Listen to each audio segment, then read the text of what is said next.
jerseys, Tim Catalfamo.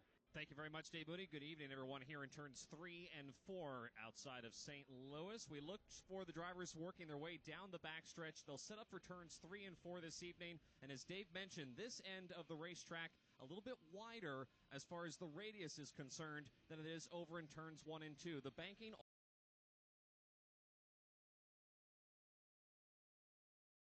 turn 4 well, so they can carry speed going down these very long straightaways that are here at Worldwide Technology Raceway. There is red and white curbing that the drivers will try to hug as they go through the corners.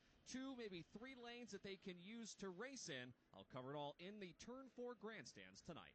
And the field working through that portion of the racetrack right now on their pace and parade laps. Let's take a final swing down pit road and check for some stories that are developing right there. We begin with Steve Post. Mike Alex talked about Sheldon Creed, his success here in other series. 2 wins in the Truck Series back in 20 and 21. 1 win in the ARCA Menard Series in 2018. He's been awful good at this racetrack. Sheldon's status as far as the playoffs goes, he's 10th in the point standing, 65 points to the good. So he's fairly comfortable. He needs to have a solid day here to go championship playoff racing. Sheldon's story, of course, here, we know it so well. 14 times he's finished second place in this Xfinity Series. This team, the Haas Factory team, a little news this week, announced that they're going to move from Ford to Chevrolet in 2026. But before that move, they'll be racing here and into the playoffs. The playoffs they're hoping. Sheldon starts today in the 15th spot. Chris Wilner. Well, Steve, in any other season, a rookie performance like Carson Quapples would be in a much bigger spotlight. The Junior Motorsports driver, 12 top 10s, including 4 straight. But the problem is he's teammates with the 8-time winner this season and points leader Connor Zilic, who's setting all sorts of records. It's been quite the conundrum for the 22-year-old, the former late model champion in the Cars Tour. He pointed his way into the playoffs for the first time in his first full season. He's actually earned the 6th most points, beating those that have wins, 3 of those drivers to fact. But there's still a goose egg in the win column for Carson. It's a new track for Carson this weekend again at Gateway, but once again he showed he can adapt quickly. He went from 21st in practice to a top 10 starting spot here tonight, and a win today would put Junior Motorsports with 8 different winners this season if you count Super Sub Parker Kligerman. And for Carson, a win, boy, it would validate that his season is one worth talking about as they head into the playoffs. It's been an unbelievable year, Alex, for Junior Motorsports.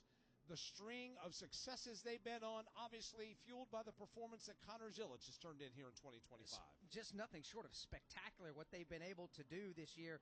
They have 15, this season they've got the 15 wins that they've got coming into tonight's race, though in the fact that they've scored 9 pole positions, 23 top 2 finishes here on the season. They have absolutely been on fire this season, setting, I guess you can call it, team records in just about every statistical category on the season. Well, if you were to ever sit down and design a blueprint for the successes of a race team, you would definitely have that as one of the goalposts, right? Now, you've gotten 15 so far, and there's opportunities for more. Now, what do you do in 2026 to back that up? Because we know that Connor Zilic is moving on to the NASCAR Cup Series next year with Trackhouse Racing. Who do you put in that race car? Who do you add to that chemistry? Those questions will be answered in the offseason, and it'll be interesting to see what's next for Junior Motorsports after this year of much heralded success. And we understand here in the next couple, maybe 3 weeks or so, they will announce their driver lineup for the 2026 NASCAR O'Reilly Auto Parts campaign next year. That'll be something we all look forward to because of the amount of success that they've had here this season. Those got to be coveted seats for anybody looking to break into the NASCAR Xfinity Series. Of course, this race, the first one of a doubleheader this weekend. It's all about the Xfinity Series tonight, but tomorrow it'll be race 2 of the NASCAR Cup Series playoffs. The Enjoy Illinois 300. Chase Briscoe winning the Cookout Southern 500 last weekend at Darlington. He's already off to the round of 12. Tomorrow, it'll be race 2 of this round, followed by Bristol the following weekend, and then eliminations will begin on the Cup side of things. And be sure to join us tomorrow for NASCAR Live Race Day here on the Motor Racing Network, 2 p.m. Eastern Time. We'll have coverage of the NASCAR Cup cars. But, Alex, it's all about Xfinity Series racing and the regular season finale tonight. Jason Brownlow, the pace car driver, turns the lights out at that Toyota GR Supra pace car.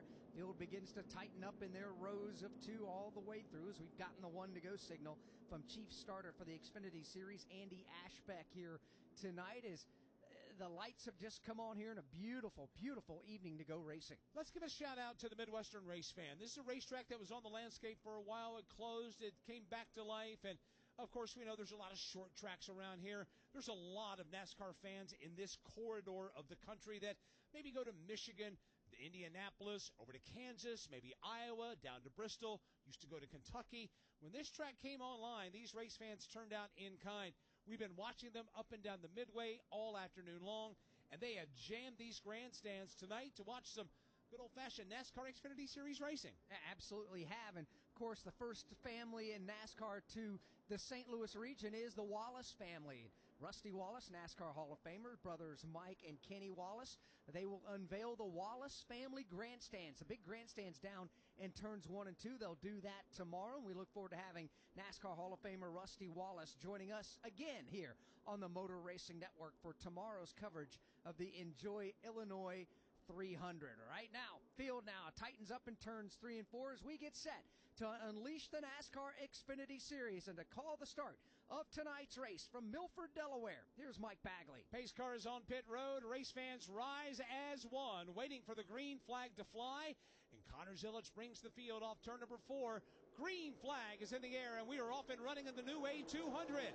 Here come Connor Zilisch and Nick Sanchez, side by side for the lead to 1. Zilisch took the outside lane as the pole sitter's choice, and it may not work out. It will not. Nick Sanchez will take the lead off.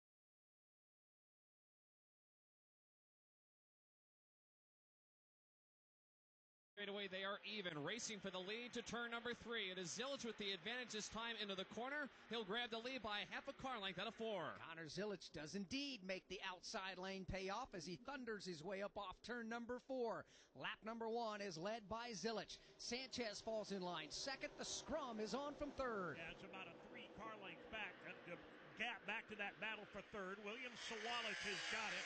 Around the outside, Sam Mayer for 4th. Taylor Gray looking to his inside. One spot behind those two of Sam Mayer and Taylor Gray is Eric Almirola. As a matter of fact, Taylor Gray and Mayer will run wheel to wheel for the 4th spot into the middle of turn 3, working their way to turn 4.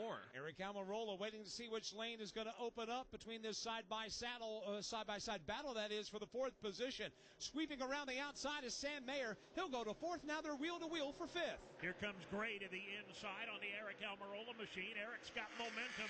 He'll power around the outside, move Eric Almirola, at least for the moment, to position number 5. Almirola has that 5th spot for the moment, but here comes Taylor Gray and his Toyota Supra fighting back to the inside. They're side by side into the corner. Give the spot to Taylor Gray. He'll take it away from Almirola. He does. Almirola will live to fight another lap as he'll fall back in line in position number 6. Lap number 3 goes on the board. The race leader is Zilisch, but Dave, the battle tightens up for second. It does indeed. Nick Sanchez is getting his rearview mirror filled up now. Closing in is William Sawalich. He's only a couple of car lengths ahead of Sam Mayer. Sam Mayer again rides in that 4th spot, about 2 car lengths behind the 3rd place car of William Sawalich. Sawalich still trailing Nick Sanchez, the runner-up driver, by about a half a car length. Everyone's still chasing Connor Zilisch, the leader. Meanwhile, it's getting physical for the 8th position. That's where Carson Kvapil has that 8th spot. He got a bit loose coming out of 2 last lap. Justin Allgaier got into him. Austin Hill was in that mix. Now it's Allgaier around Hill going after Kvapil.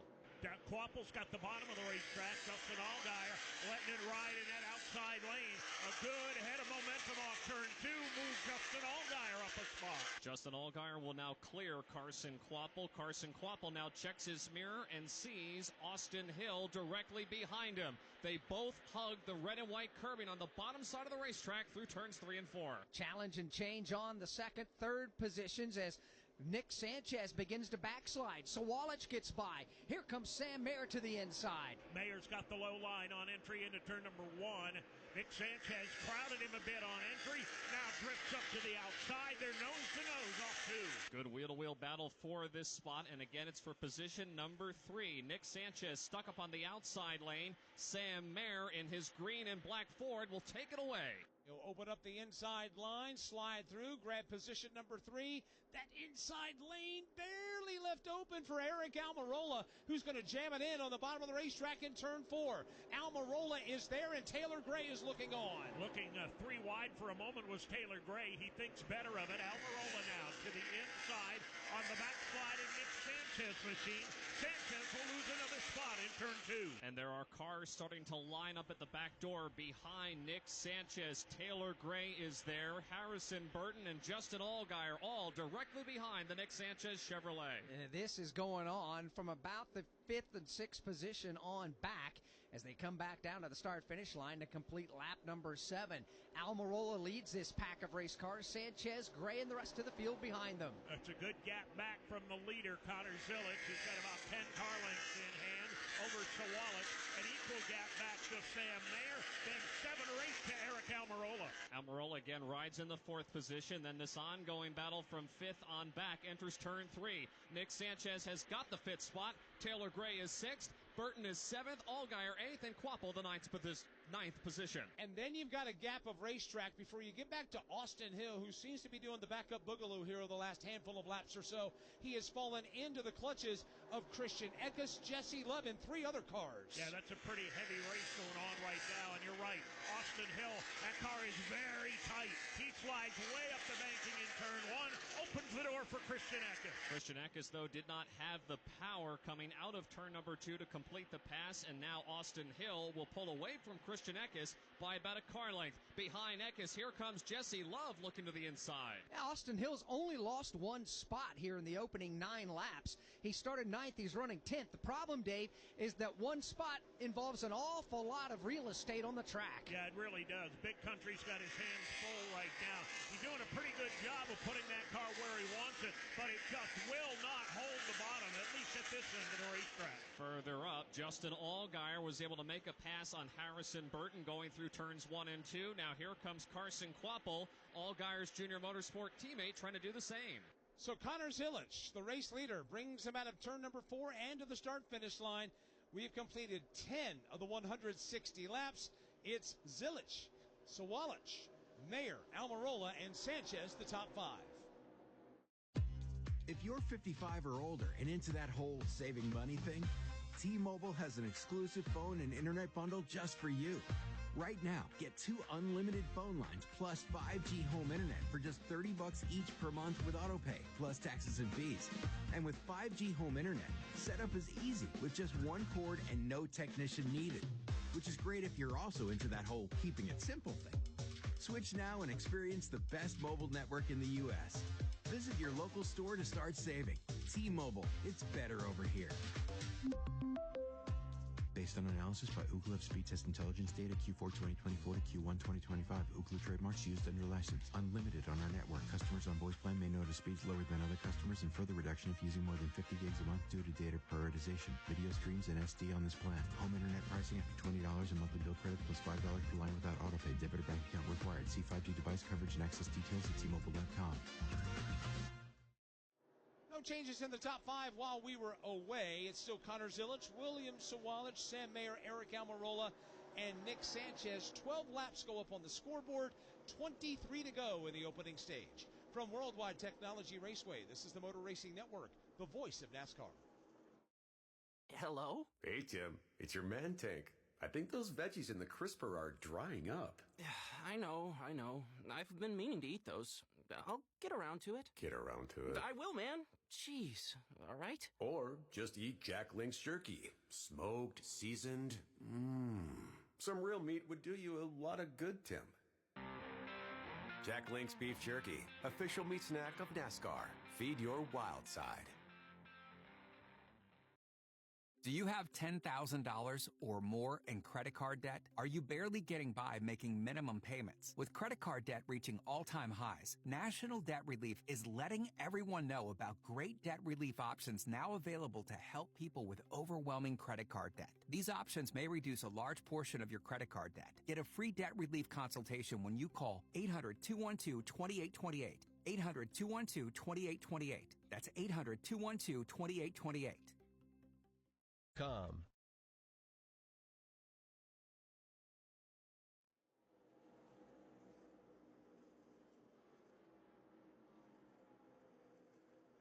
20 laps to go in the opening stage of the New Way 200 here at Worldwide Technology Raceway. Connor Zillage comes to the line to complete the 15th lap, and he's led all of them so far. He's having himself an opening stage here tonight. By the way, 20 laps to go now here in stage number 1 of tonight's New Way 200. And here's how they're running. Brought to you by Straight Talk Wireless, official partner of NASCAR. Fans of Fast get real unlimited data on reliable 5G with no contracts or hidden fees. Now at straighttalk.com and Walmart. Straight Talk Wireless. Connor Zillage leading. Williams Wallach is second. Eric Almirola is third. Sam Mayer's fourth. Nick Sanchez is fifth. Taylor Gray is sixth. Justin Allgaier in seventh. Carson Quapple in 8th. Austin Hill right now has fallen to 9th. And Harrison Burton right now runs in 10th. Position number 11 is Jesse Love. Christian Eckes is 12th. 13th is Brandon Jones. And 14th is Sheldon Creed. 15th is Daniel Hemrick. 16th, Daniel Dyes had a rough start after starting 10th. You got Corey Day 17th. Ryan Sieg is 18th. Jeb Burton back in 19th, and Kyle Sieg is 20th. Parker Retzloff is 21st. Anthony Alfredo is 22nd. Sammy Smith is 23rd. Matt DiBenedetto 24th, and Jeremy Clements 25th. 26th is Dean Thompson. Brennan Poole is 27th. Cole Raz at 28th. Thomas Annunziata is 29th, and Blaine Perkins is 30th. 31st is Jordan Anderson. Ryan Ellis is 32nd. LeVar Scott is 33rd. Garrett Smithley is 34th. Nick Lights goes 35th. Matt Mills is 36th.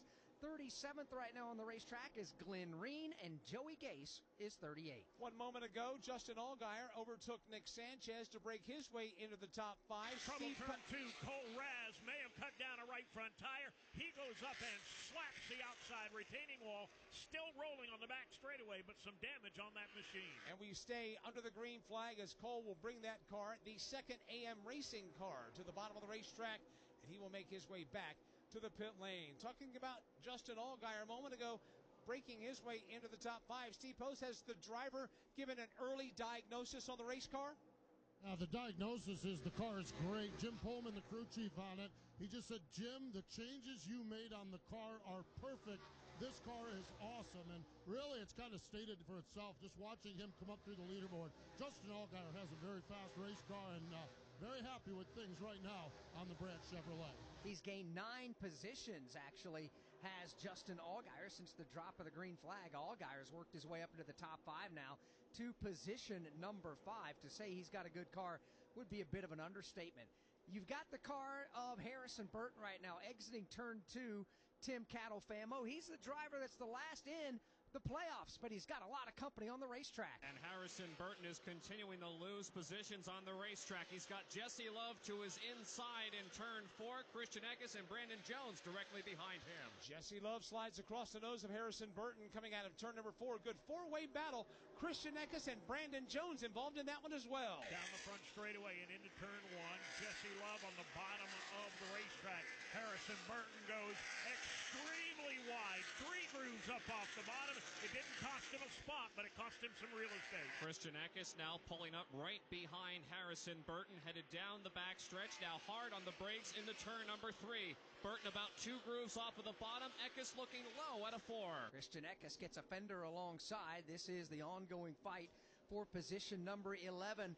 Chris Wilner, Harrison Burton falling the wrong way on the leaderboard. What's the story? Certainly is. He started 6th, now outside of the top 10. Just listened into the team chatter, and Harrison came over the radio and said it fired off tight. It is now building really tight. Having trouble getting some turn in that race car. They just told him to try to hang on to into stage 1. Crew chief Danny Eflin coming up with a plan, but he said, don't forget you've got fans to help with the tightness of your race car, so use every tool you can and try to nurse it home, but certainly trying to stop the bleeding now is Harrison Burton. Just needs to have a solid day, but an ill-handling race car early here at Gateway. Harrison Burton having a difficult time keeping that car to the bottom of the racetrack. Let's pause 10 seconds for station identification on the Motor Racing Network.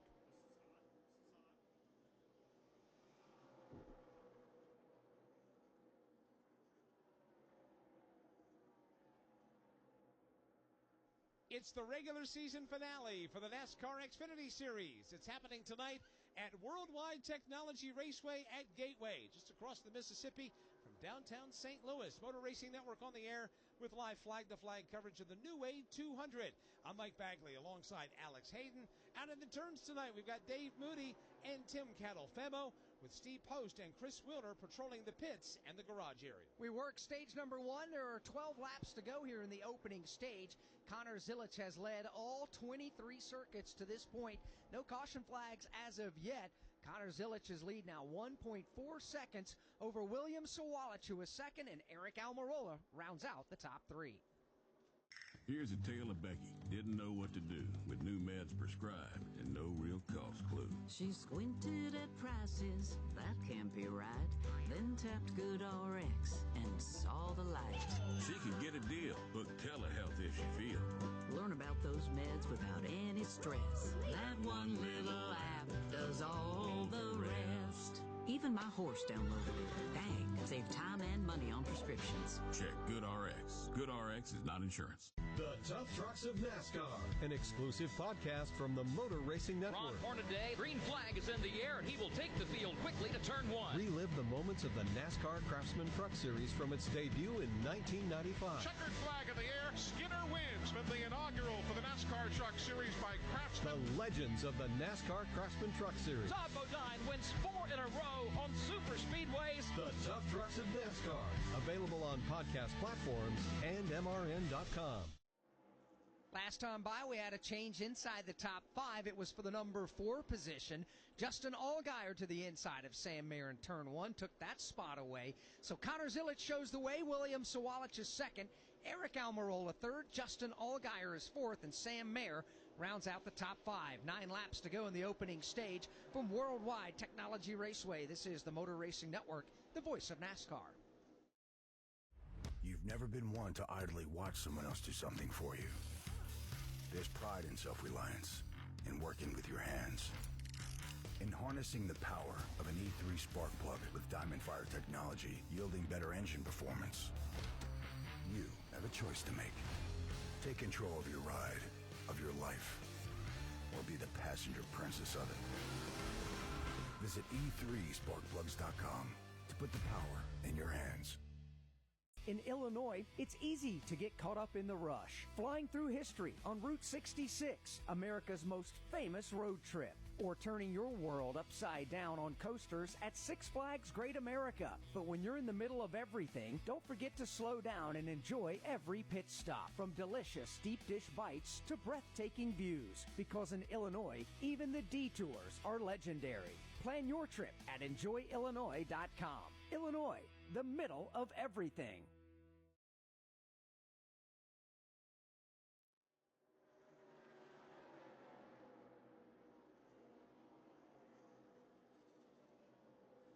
Connor Zilic shows the way by 2.1 seconds over now a second place, Eric Almirola, who just got by his Joe Gibbs Racing teammate William Sawalich, who's back to third, Justin Allgaier fourth, and Sam Mayer rounds out the top 5. Tip of the cap to Dean Thompson. Had the fall to the tail end of the field tonight in a backup car, and he's gained 15 positions since the dropping of the green flag.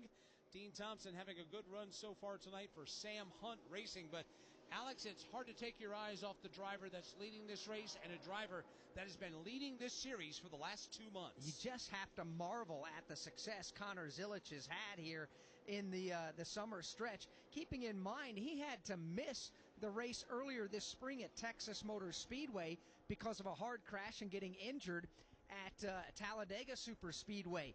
Since he came back from Texas, the worst he's finished has been 5th. The young man has just been on an absolute tear. And, Mike, it doesn't matter what kind of racetrack it is, whether it's certainly a road course that he's so good at, a higher speed intermediate track, a short track, it doesn't matter. Connor Zilic just seems to be on par with everything. And that's a testament to how potent his skill set is. Put him on any kind of racetrack, he adapts very quickly, and he can maximize the speed. Dave, I know you're watching him over there in turn 2. It's amazing watching this young man maximize his race car every single track that we go to. Phenomenal, Mike, and he's done it again here this evening. He's never raced on this racetrack before, and yet he looks like he's been running here for 10 years and has 4 or 5 wins under his belt. He knows exactly where to put that car. He's got a great handling race car underneath him, and the combination is very tough to beat right now. He is, however, Eric Almirola is it's planning on being a heck of a challenger here. He may even jump up there and contend for the stage win. Almirola was down by 2 seconds a moment ago when he got by Sawalich. He's chopped off a full second off the race lead as they race their way to turn number 1. Eric Almirola's got one thing in his column that William Sawalich does not, or Connor Zilisch does not, and that's experience. And in terms of nursing the tires, Tim Catalfamo, maybe he's found some experience to make that work. And he has been moving his way forward, has Eric Almirola. Almirola bypasses the slower machine of Nick Lights, now trailing Connor Zilisch, the leader, by about 10 car lengths. He's got a clear shot of Zilisch now as he comes out of turn number 4. Just watching Almirola get a good run out of turn number 2 and is able to shut the distance down. Alex said it was 2 seconds ago, or 2 seconds separation a moment ago. Davis now down to 8 car lengths. Slowly but surely, Eric Almirola is indeed carving into that lead. Connor Zilisch, it's growing larger in the rearview mirror. And there is clear racetrack in front of these two leaders for the moment. Connor Zilisch, again the leader, dives to the bottom in turn number 3. So does Eric Almirola. They come down to the line. This time they'll begin the final lap of stage number 1. Connor Zilisch up front. Eric Almirola is right there in the number 2 position. The deficit still 10 car lengths. Eric Almirola is going to have to do something pretty special. Oh, trouble here in turn 2. Up and hard into the wall is Jordan Anderson. There are flames coming out from under the car as their leaders make their way by. The flames appear to be self-extinguishing. That was a hard lick for Jordan Anderson on entry into turn 1. He is scrambling out of that race car, and that's good to see because he really knocked the wall down in turn 1. Jordan Anderson getting out of that race car right now in front of Dave in turn 2. And right now on the racetrack, the caution flag is flying for the first time of the evening. At the same time, the leaders are coming out of turn number 4 to accept the green and white checkered flag. It'll be Connor Zilisch winning stage 1 with Eric Almirola finishing in 2nd. William Sawalich in 3rd. Justin Allgaier 4th. Nick Sanchez in 5th. Sam Mayer will finish the stage in 6th. Austin Hill in 7th. Jesse Love in 8th. Taylor Gray 9th. And Christian Eckes in 10th. They are the top 10 stage finishers presented by Good RX. For simple, smart savings on your prescriptions, check Good RX. Go to goodrx.com or download the free Good RX app. Hey, I hear you think podcasts are all about true crime, huh? Well, wise guy, the iHeartRadio app's got all kinds of podcasts. We got stuff you should know and stuff they don't want you to know. We got Bobby Bones, Big Boy, and Lou Later. We got SpongeBob Binge Pants and Exotic Erotic Story Time. We got Doughboys, Two Dudes in the Kitchen, Green Eggs and Dan. Hey, we got Elf Quest. We got podcasts for everything on the iHeartRadio app for free. If you don't download that, well, that's not just a true crime, my friend. That's criminal. This is what being a NASCAR fan is all about. Win at Talladega. Singular history and tradition. Thank you, everybody, for coming out. And triple header playoffs action to ratchet up the stakes. Throw in a can't-miss concert, and you've got more than a race. You've got Talladega. NASCAR Playoffs Weekend at Talladega, October 17th through the 19th. Get your tickets now at TalladegaSuperspeedway.com. Ticketmaster, the official ticketing partner of NASCAR. Cautions on the speedway, the first one of the New Way 200 coming out when Jordan Anderson has a problem going into turns 1 and 2. The car made contact with the outside wall, caught fire for a moment. Good news is Jordan Anderson has gotten out under his own power. He's in the care truck, headed to the infield care center, while at the same time, we ended stage 1. Pit road will be open in a moment. From Worldwide Technology Raceway, this is the Motor Racing Network, the voice of NASCAR. Every time the siren sounds or lights flash, someone's life is on the line. At Whelen Engineering, we know first responders carry that weight every day. That's why for over 70 years, we've led the emergency warning industry, designing and manufacturing the lights, sirens, and safety systems they trust right here in America. Because when the mission is critical, there's no room for second best. Whelen Engineering, trusted to protect first responders. Warning, this product contains nicotine. Nicotine is an addictive chemical. Black Buffalo products are intended for adults aged 21 and older who are consumers of nicotine or tobacco. Hey, it's Ryan Blaney, 2023 NASCAR Cup Series champion. If you know me, I did Black Buffalo Long Cut. Black Buffalo is America's only credible smokeless tobacco alternative. Black Buffalo was established in America in 2015, and it dips just like the real thing, without the tobacco leaf or stem. You can find Black Buffalo at thousands of retailers across the USA near you. Black Buffalo Tobacco Alternative. If it's everything you love about dip, nothing you don't. Timers Association and the Ad Council.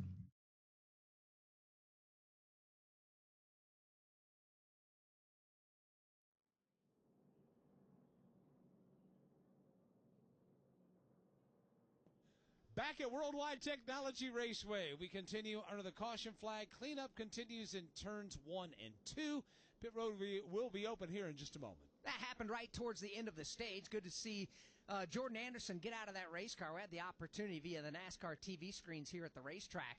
That car either had a brake failure or maybe cut down a right front tire. Either one. Car did not slow down going off into turn number 1. It kept going straight, and he pounded the safer barrier up in turn number 1. And then Dave Moody so accurately described the flames coming out of the right side of that. And with Jordan Anderson's problems with the engine blowing at Talladega in a truck a few years ago, getting burned rather significantly, you certainly understand why he was keen to get out of that truck or car quickly over there in turn number 2. Absolutely, and he's headed to the Infield Care Center Speedy Drive being laid down right now. We talk about the state fair type atmosphere of this racetrack. They've got a big music festival going on the racetrack as well this weekend. Matter of fact, before we came on the air with you, Lil Jon was performing a set at one end of the racetrack. We had a jazz band at the other, and we got a couple other stages scattered around the racetrack. This is quite the party atmosphere. It's about 30 bands in total in the Confluence Music Festival that coincides here with the NASCAR race weekend.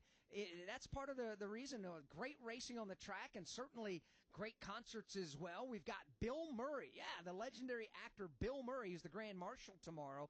He's got a band, and they're going to be performing as well pre-race tomorrow. John Party, country music sensation, is going to be performing as well. It's a big music festival that's been going on starting earlier today. When we pulled onto the property at about 11:30 a.m. Central Time, we parked the car, we're walking in, and the midway was full of people. They were getting beverage, they were getting food, they were getting in position for all the music that Alex just described on the various stages. And you know what's interesting about this racetrack, Alex? When you think of St. Louis and the sports scene, they obviously have the Cardinals, they have the Blues. They don't have an NFL team. There's not as much sports congestion in this market as there in some of the others.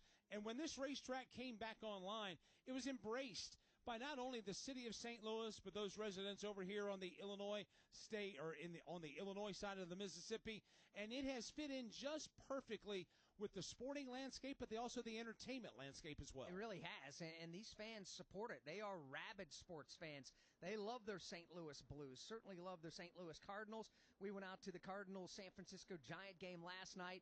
Fans were having a great time. We were as well. So it is a tremendous sports city and sports region here in the greater St. Louis, Missouri area. Here is the field now making their way onto pit lane at pit road speed all the way down at the access lane. 40 miles an hour is pit road speed. Start our coverage with Chris Wilner. Well, Carson Quapple's going to be the first to hit his pit box. Pit stall number 1 on pit entry. He said it was really free, center off the corner, and I have no brake performance. Couldn't get it slowed down. They'll make an adjustment. 4 tires, Sunoco fuel. William Sawalich is in, running in the top 5. He complained about driving the right front off the race car. That right front off of that Toyota is pretty worn. Crew already working on the left side. 4 tires and fuel. Taylor Gray said my biggest issue, free center off. He was sliding. 4 tires and a track bar adjustment for him. Steve Post. Eric Almirola was in. He reports his car was a little bit snug. They're going to make a minor adjustment to it. Justin Allgaier was in 4 tires Sunoco Racing fuel. Like everyone going 4 tires down here as well. A little tight in the center, a little loose off the call for race leader Connor Zillage as William Sawalich wins the battle off from pit road. Problems on the pit lane for Carson Quapple. He completed his service but must have a loose tire. He is slowly rolled into the pit box. It looks like just ahead of Austin Hill, and that car, that Chevrolet, just standing there stagnant. Nobody is addressing it but Carson Quapple with issues here on the pit lane.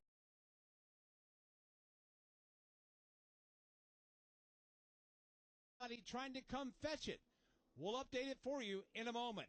Drivers fast off pit road. William Sawalich will lead them off Austin Hill, he'll gain 5 spots. He comes off pit road in second. Connor Zilic falls to third.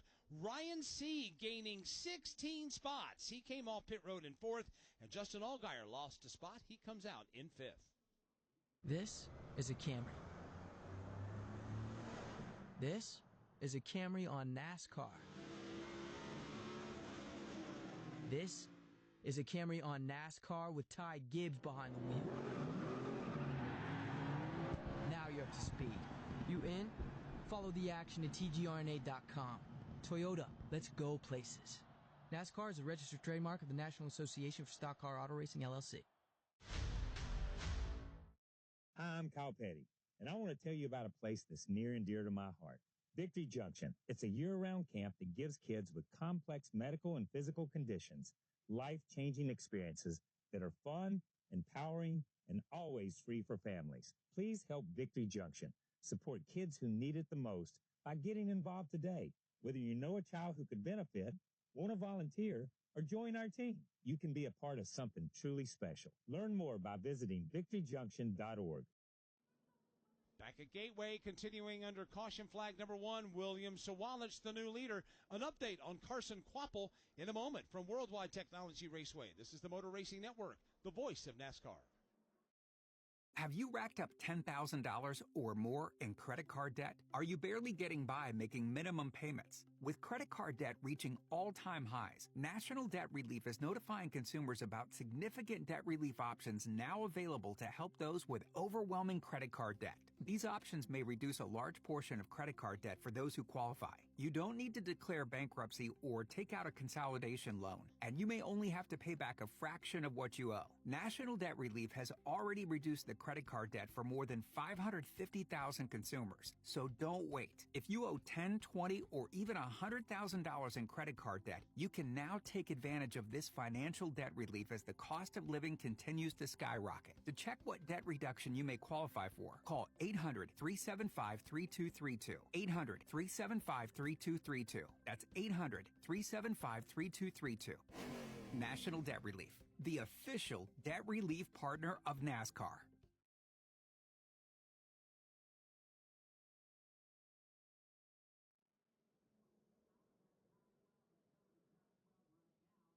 Welcome back to Worldwide Technology Raceway. 41 laps are complete. Mentioned Carson Kvapil had a problem a moment ago. Chris Wilner, what is the issue? That Chevrolet was sitting on pit road, and now it's behind the wall, and Carson Kvapil is out. Carson, did you have any warning what happened aboard your Chevrolet? Yeah, I think once I was getting ready to drop the jack there, had the thing tacked up, and they dropped the jack, and we had a little bit of a delay. We were looking at something up on the front, pulling tape or something, and just had it tacked up a little too long, I guess, and broke something in the motor. So unfortunate ending. I thought we had a pretty good piece. Obviously, the first little bit there, we kind of were going back, but I think we were going to work on it and make it a little bit better. And just hate it for this whole Johnny Morris Bass Pro Shops Clearance Technology Chevrolet team.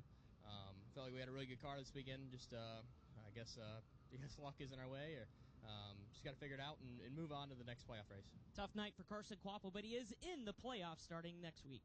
And that's the good news for Carson Kvapil and that team after one of those just weird circumstances down there on this first pit stop of the evening, having an engine expire on the race car, out of the race early, and he's very fortunate that he's already in the playoffs, and they'll turn their attention to playoff racing. Field's getting a 1-to-go signal, and they're choosing right now. When we come back to the green flag, it'll be William Sawalich, the leader. Austin Hill second. Connor Zilic will restart third. Ryan Sieg fourth, and Justin Allgaier fifth. Jesse Love will restart in 6th. Eric Almirola in 7th. Brandon Jones in 8th. Sam Mayer 9th. And Nick Sanchez in 10th. They line up 2 by 2 after choosing what lane to restart in. The sun continues to get lower on the horizon here in the Midwest, the Central Time Zone. Lights are on, illuminating this 1.25 mile racetrack that is Worldwide Technology Raceway as they make their way down the back straightaway. Different strategies coming into play with Ryan Sieg gaining all that track position, keeping in mind Ryan Sieg, who will restart back in the 4th position, is coming in this basically in a must-win situation. He's got to have a Hail Mary, and he's hoping that it's caught. Well, right now he's going to restart on the inside of row 2. He'll heave that Hail Mary. We'll see how it shakes out onto the racetrack. When they come to the green flag, it'll be 27 laps to go in stage 2. We have completed 42 of the 160 laps, And right now the field comes through turns 3 and 4. Pace car now, 50 miles an hour will bring them around the Toyota Supra pace car. Makes the cut onto pit road. And here they come out of turn number 4, ready to go racing once again in Gateway. Here they come into the restart zone. The control car, William Sawalich, on the outside lane, jumps on the throttle about midway through the restart zone, and he, like a jackrabbit, gets away from Austin Hill. Connor Zilisch is on the march as well. Zilisch to the outside of Austin Hill. Justin Allgaier 3 wide around the outside. Here comes the Gator. He'll go from 4th to 2nd in turn 2. Justin Allgaier with a power move on the restart advances to the 2nd position. The leader in turn 3, though, is William Sawalich. His Toyota Supra to the bottom of the racetrack. Allgaier right behind him. Wow, get some of that. Justin Allgaier 3 wide around the outside. He'll surge forward into the number 2 position. Across the line, it's Sawalich, Allgaier, then Connor Zilisch, the top 3. Right behind them in the number 4 position, Eric Almirola, just a car length back. Austin Hill has been drop kicked all the way back to the number 5 position. Austin Hill sliding backwards on this restart. Going forward, though, is the machine of Sam Mayer. A little bit further behind the Austin Hill car, Sam Mayer has got a fender to the inside of Ryan Sieg. Sam Mayer's got a good race car. Ryan Sieg, again, on a different pit strategy, is trying to hang on to what he's got. He restarted 4th, now back into position number 7, and he's doing all he can, Dave, just to hang on to that, thundering to 1. Yeah, unfortunately, that Hail Mary bid in danger of falling incomplete. Meanwhile, it's starting to heat up at the front of the pack. Allgaier looked to the outside for a shot at the lead, opened the bottom for Zilisch. Yeah, both Allgaier and Zilisch are now going after William Sawalich for the race lead. They are just a car length apart, 1, 2, 3 on the bottom side of the racetrack. Here comes William Sawalich driving for Joe Gibbs Racing, and he's got a Junior Motorsports 1-2 punch right behind him. Here he come across the line. Sawalich's mirrors are filled with Justin Allgaier. All kinds of company knocking at the back door right now for William Sawalich. He goes up the banking. Gets a little tight, opens the bottom again. Here comes a little Gator wanting the lead on the back straightaway. Justin Allgaier to the inside of William Sawalich, halfway down the back straightaway. Allgaier will take the lead into the corner. Allgaier grabs the top spot. Sawalich, though, fighting back on the outside. Trying to get a good run. William Sawalich goes topside. Allgaier puts the pedal down up off turn number 4, and Illinois' favorite son, Justin Allgaier, leads the way. Allgaier to the lead. Sawalich now drops back to 2nd. The battle is on for 3rd. Eric Almirola to the low line. He'll take that position away from Connor Zilisch. Connor Zilisch now slides back to 4th behind Zilisch. The battle for 5th is on side by side, headed to turn 3. Jesse Love to the inside of his teammate Austin Hill. He'll take that spot away. Love will slide through on the inside and crack his way into the top 5 as Riverton, Illinois' Justin Allgaier leads at lap 48.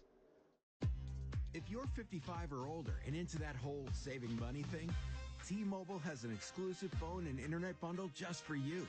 Right now, get 2 unlimited phone lines plus 5G home internet for just $30 each per month with AutoPay, plus taxes and fees.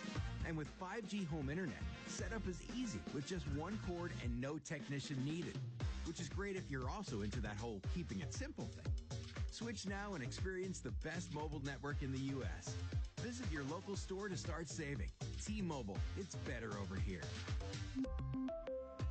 Based on analysis by Ookla of speed test intelligence data Q4 2024 to Q1 2025. Ookla trademarks used under license. Unlimited on our network. Customers on voice plan may notice speeds lower than other customers and further reduction if using more than 50 gigs a month due to data prioritization. Video streams and SD on this plan. Home internet pricing after $20 a monthly bill credit plus $5 per line without autopay. Debit or bank account required. See 5G device coverage and access details at T-Mobile.com. 2 changes in the top 5 while we were away make that the top 10. Sam Mayer's gotten around Austin Hill to take 6th. Taylor Gray just got around Ryan Sieg to take 10th. All that going on well behind Justin Allgaier, who leads at lap 50. We've got 20 laps to go in this stage. From Worldwide Technology Raceway, this is the Motor Racing Network, the voice of NASCAR.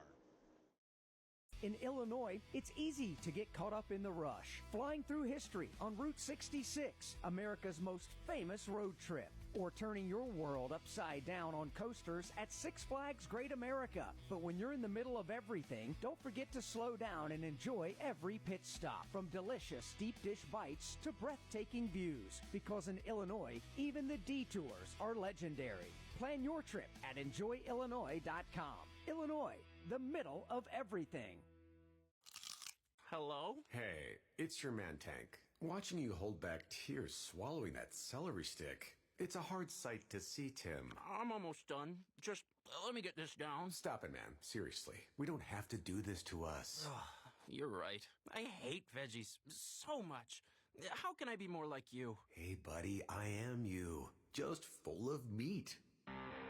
Jack Link's Beef Jerky, official meat snack of NASCAR. Feed your wild side.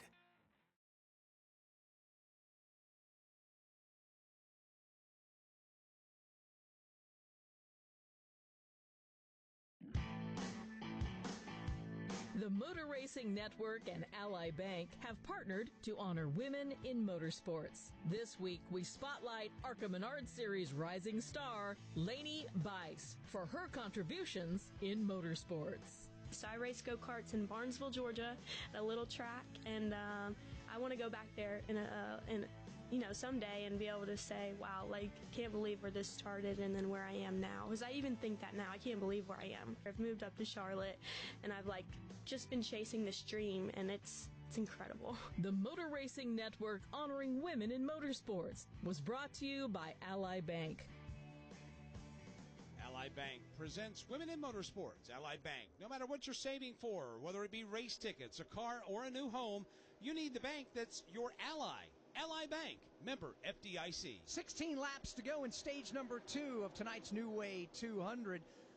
As we got Justin Allgaier up front. Once he grabbed the lead, he's been able to maintain about 8 car lengths or so over Eric Almirola, who is second. Connor Zilich third. William Sawalich is fourth. And Jesse Love, Mike, is now in the 5th spot. Although Jesse Love's got his hands full right now, Sam Mayer has reached the back bumper, pulls to the inside through turns 3 and 4, and Sam Mayer now begins his charge to the front, Dave, in what is a very fast Ford Mustang for Haas Factory Team. Yeah, trying to sneak his way another spot closer to the front. He's got some company on his back bumper from Jesse Love. Austin Hill, who has made the most of a very high line and an ill-handling race car to hang on to the top 10. All that traffic races their way down the back straightaway, setting up for turn 3. Sam Mayer has been able to move around Jesse Love for that spot. Austin Hill drifts way wide in the corner. He's got Brandon Jones right behind him. And Brandon Jones in the number 8 position, trying to figure out which line will advance, which way will his car take him, but he's got some work to do to try to run down those two who are nose to tail. The situation's gotten a little bit better for those tight-handling race cars because we put a lot of rubber down now in the second and third group, and they can actually, Tim, make pretty decent time up high in the corners now.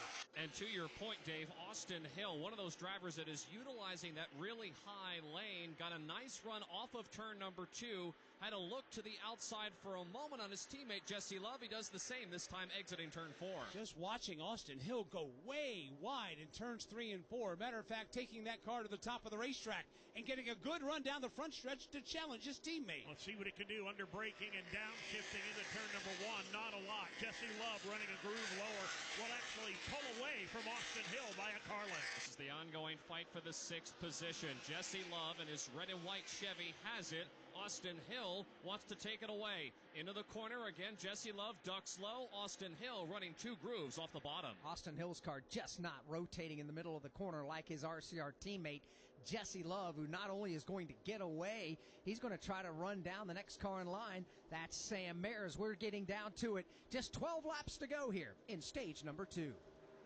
Here's the tale of the daily Medfield. Same old pharmacy, same old bill, but those prices kept rising higher still. Till the savings Wrangler rode in, cool as can be. Tap Good RX, saving massively. No plan? Don't matter none. Up to 80% off.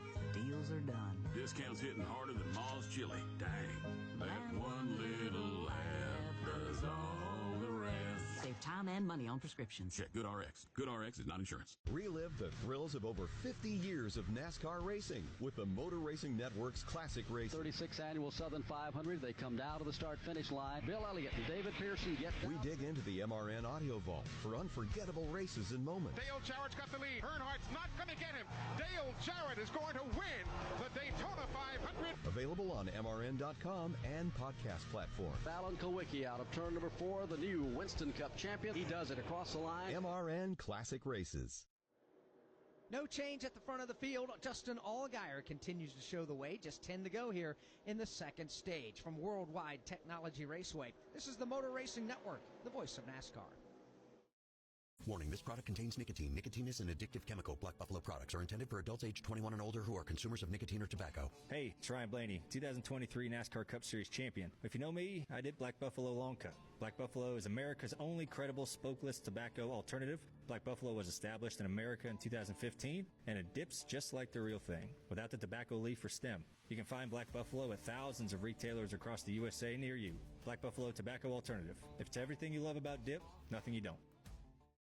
Fargo, your virtual assistant from Wells Fargo, makes banking faster and easier. Like this. Fargo, what did I spend on groceries last month? And this. Fargo, turn off my debit card. And this. Fargo, what's my checking account routing number? And that's just the beginning. Do you, Fargo? You can in the Wells Fargo mobile app. Learn more at wellsfargo.com/getfargo. Fargo is only available on the smartphone versions of the Wells Fargo mobile app. Wells Fargo Bank N.A., member FDIC. Official ticketing partner of NASCAR.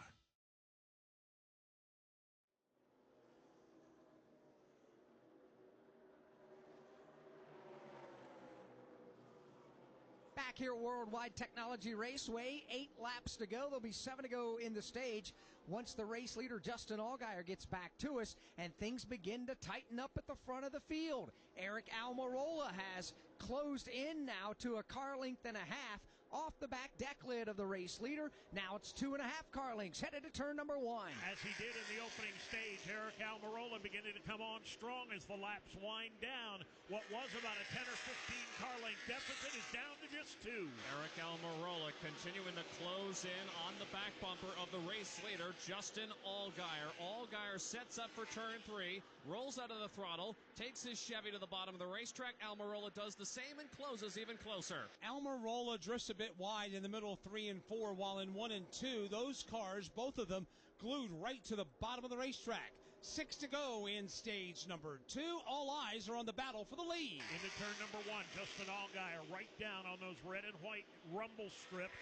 Almirola maybe a foot higher, just dogging his tire tracks off too. Almirola definitely is the better race car right now. The question is going to be, will he be able to find a way around the leader Allgaier? This time in turn 3, they're separated by a half a car length. Again, Almirola drifts wide and moves up the racetrack. Can't get the room he needs to make the pass for the lead as they come down to the line. 5 to go. Time to put a driver spotlight presented by Toyota on Toyota driver Eric Almirola. For the latest in Toyota Gazoo Racing information, visit tgrna.com. Steve Post. Well, you talk about Eric Almirola, and you guys are describing how he's running a groove higher. He's running a groove higher because the car is just a little bit tight or a little snug. That means the nose wants to slide up the racetrack. What we've been watching and what we've been hearing and what we've been learning is that if you run a groover too higher, that kind of mitigates that situation, and that's where Eric Almirola is right now with a little bit of a tight race car running in the second spot. It may be tight, but he's on the back bumper of Justin Allgaier. Battle for the lead at lap 67. A little bit of lap traffic not too far ahead as well. Allgaier slips this time midway between 1 and 2. Here's the open move to the inside. Almirola wants the lead. Almirola now alongside of Justin Allgaier, drag racing down the back straightaway into turn 3. Almirola drives it in deep, slides up the racetrack a little bit. Allgaier is still there. Oh, they make contact midway turns 3 and 4. Both of them get away with it. The car of Garrett Smithley is dead ahead. He's trying to stay on the tail end of 1 lap down. Allgaier reassumes the lead. Justin Allgaier with a big pull off the top of turn number 4. Now will slide down across the nose of Almirola. Lap traffic. Garrett Smithley dead ahead for the leader. And now that lap traffic is going to play a role here at the end of stage number 2.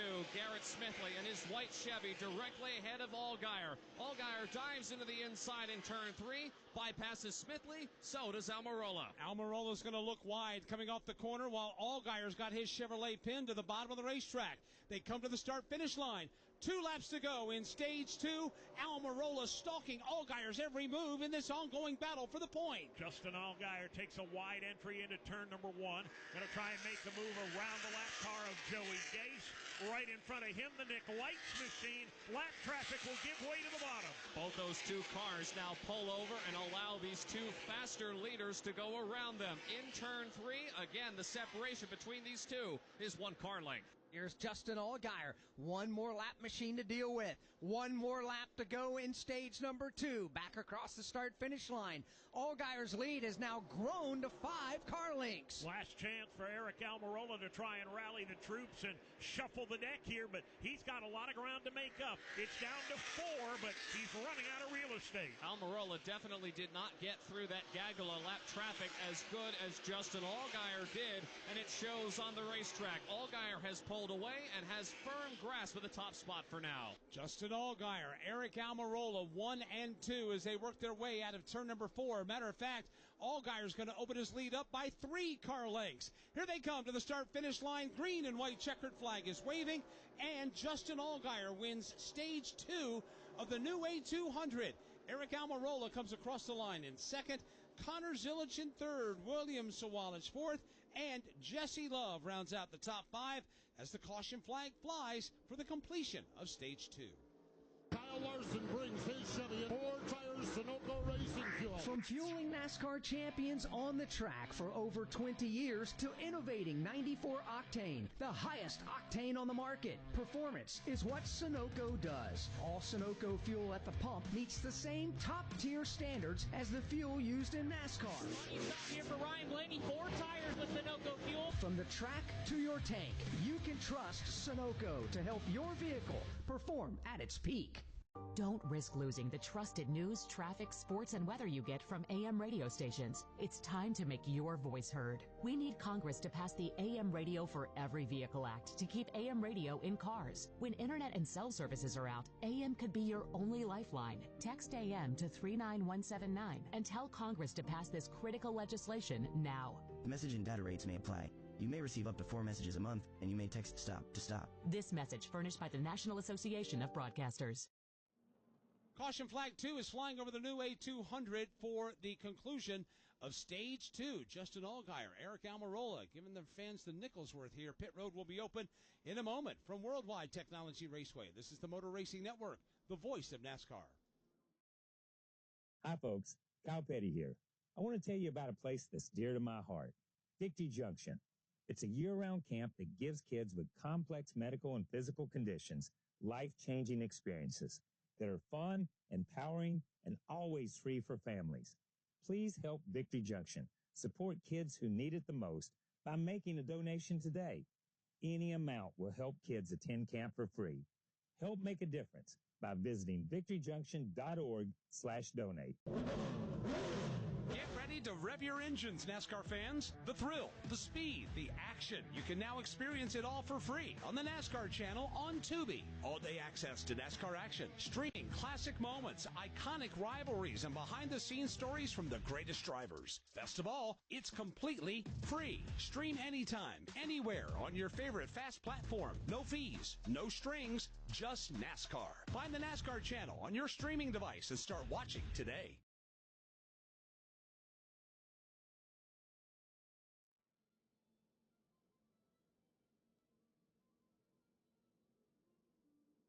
Caution flag 2 flying over the new A200 for the NASCAR Xfinity Series. Justin Allgaier has won stage 2. Connor Zilich won stage 1. Obviously, Alex, keeping everything in the Junior Motorsports family. Yeah, when Connor Zilich won stage 1 earlier this evening, he tied Justin Allgaier for the most stage wins of the year. But Allgaier broke that tie here as he wins stage number 2 on lap number 70 to pick up that stage win. Allgaier has been there. He's been overshadowed as of late by his teammate in Connor Zilich, but Justin Allgaier has been as rock solid as anybody this season. Consistent. It's had a bad race here and there, but overall, Justin Allgaier is in position. Now, we came on the air talking about the playoff cutoff line. Harrison Burton was in by 31. Jeb Burton out by 31. Chris Wilner, we've not heard a lot out of Harrison Burton tonight. Why? We haven't, because the car is simply not good. Harrison came over the radio at the stage checker and said, "We are so bad right now, it's not even funny. I can't get my race car to turn at all when I get to the center of the corner." So Danny Eflin's going to have to pull something out of his sleeve on an adjustment here on this pit stop. Now, the good news is he still has a buffer to the playoff cut line, but the goal tonight, though, they need a solid day to finish. They can't exactly take any risks and put Harrison's car in harm's way and possibly put it in the wall and have a day ender, because that would certainly change the complexion of the playoff picture. So it's not panic mode, but certainly not happy with the handling of the race car is Harrison. They're trying to keep their driver calm, but he cannot turn through the center of the corner, and you have to do that here on both ends of the racetrack at Worldwide Technology Raceway. The good news for Harrison Burton is the fact that he still has a 26-point advantage over his cousin Jeb. As long as we don't get a winner from below the cut line, Harrison can still be pretty good now on points. Now,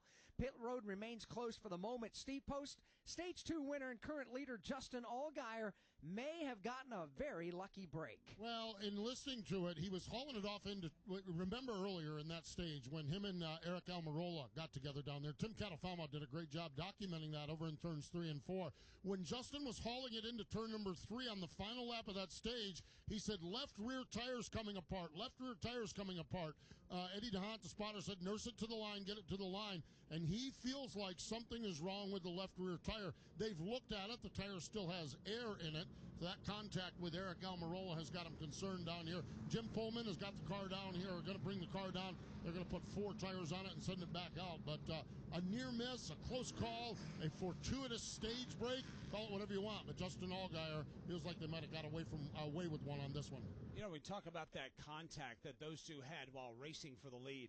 Those were a couple of veterans racing right there. They leaned on each other. They used each other up pretty good, but they didn't wreck each other, and that's very important. Hard racing. Respectful, but hard racing. And that's what veterans do here in the NASCAR Xfinity Series, and it was great to see that going on. Pit road will be opened up this time by the entrance to pit lane here at Worldwide Technology Raceway is to drivers left going into turn number 3. They have a separate piece of asphalt, the access road down there, and that's where Justin Allgaier and Mike and the rest of the field, lead lap cars anyway, head. So this will be pit stop coverage at lap 76. We're unofficially into the final stage of this race.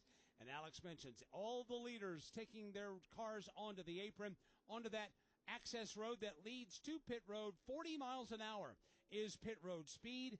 And Eric Almirola, Justin Allgaier and company reach their pit stalls now. Let's begin our coverage with Chris Wilner. First on my end is Taylor Gray. Said I was free on throttle, then it transitioned to so tight that I had so much wheel in it that it was sliding loose on exit. They're going to make a chassis adjustment, 4 tires, Sunoco fuel. We mentioned Harrison Burton and the problems of getting that car to turn in the center. They're also making a significant adjustment, a little bit slow on the right front tire change for the AM Racing team. Brandon Jones is in. Dean Thompson in a backup car having a nice day, and many more on pit road. Steve Post. Eric Almirola's in. They're going to try to loosen that race car up. Justin Allgaier in. 4 tire Sunoco Racing fuel. Lateral grip was the challenge when we were talking about Connor Zilich's car, and he lacked lateral grip. What he did not lack was a quick pit stop. Zilich back to the point on this trip down pit road. William Sawalich to second. Justin Allgaier falls to third. Austin Hill and Jesse Love round out the top 5 off of pit lane. Just like a pit crew helps a driver reach victory lane, Ally helps you reach your financial goals. Ally has tools like savings buckets to keep your savings on track and savings boosters to put a little extra gas in your tank. Visit Ally.com to learn more about how you can grow your money fast. Savings buckets and boosters are features of the Ally Bank savings account. Ally Bank, member FDIC. Oh, Kansas. Here we go. Second half today. You just don't stop giving, do you? Green flag, we're underway. The closest finish in NASCAR Cup Series history. Finish, boy. Close to downtown, amazing campgrounds, 3 NASCAR races in one weekend, and it's the playoffs. God damn right. Now you're just showing off. But we're not mad. In fact, we're looking forward to it. NASCAR Playoffs Weekend at Kansas Speedway, September 26th through the 28th. Get your tickets now at kansasspeedway.com. There was a pit road speeding penalty, and it was a big one. We'll tell you who it was when we come back. From Worldwide Technology Raceway, this is the Motor Racing Network, the voice of NASCAR. You've never been one to idly watch someone else do something for you. There's pride in self-reliance, in working with your hands, in harnessing the power of an E3 spark plug with Diamond Fire technology yielding better engine performance. You have a choice to make. Take control of your ride, of your life, or be the passenger princess of it. Visit e3sparkplugs.com to put the power in your hands. Do you have $10,000 or more in credit card debt? Are you barely getting by making minimum payments? With credit card debt reaching all-time highs, National Debt Relief is letting everyone know about great debt relief options now available to help people with overwhelming credit card debt. These options may reduce a large portion of your credit card debt. Get a free debt relief consultation when you call 800-212-2828. 800-212-2828. That's 800-212-2828.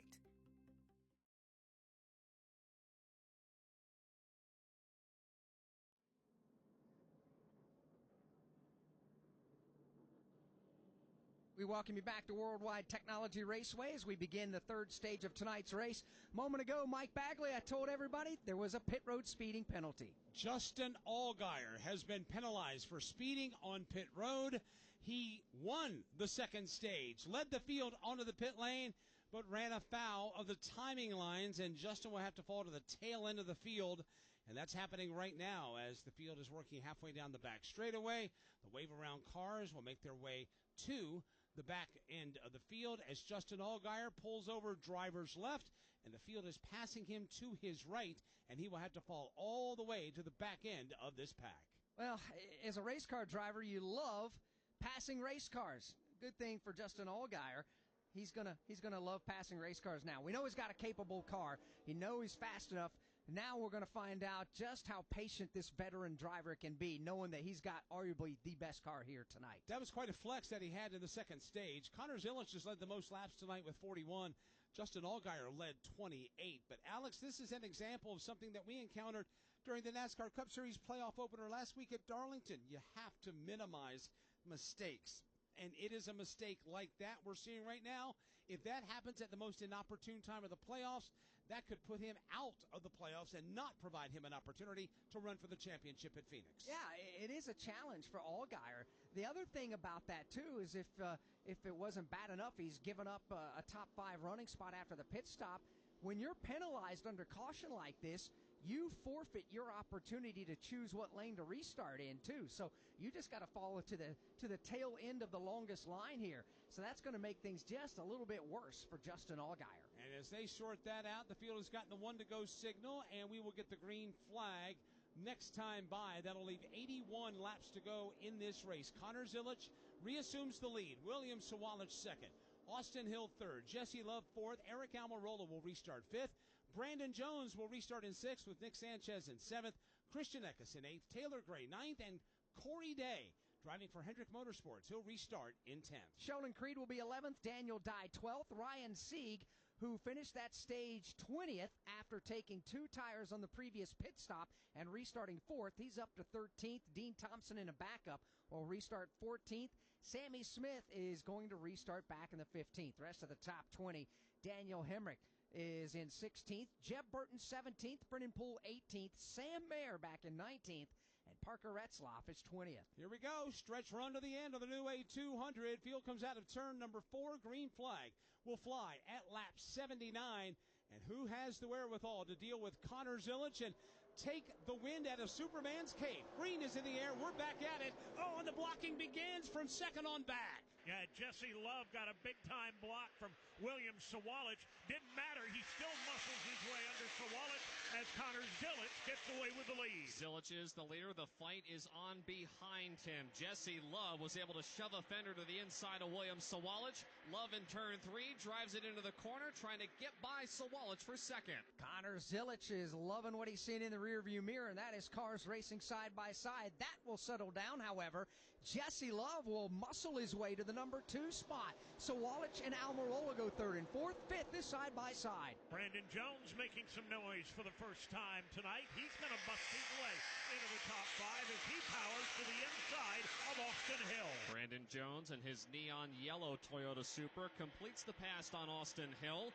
Now the challenge is on in the fourth position as Brandon Jones is going after Eric Almirola. Eric Almirola now under fire as they work their way out of turn number 4. Mid-pack, it's a rugby scrum.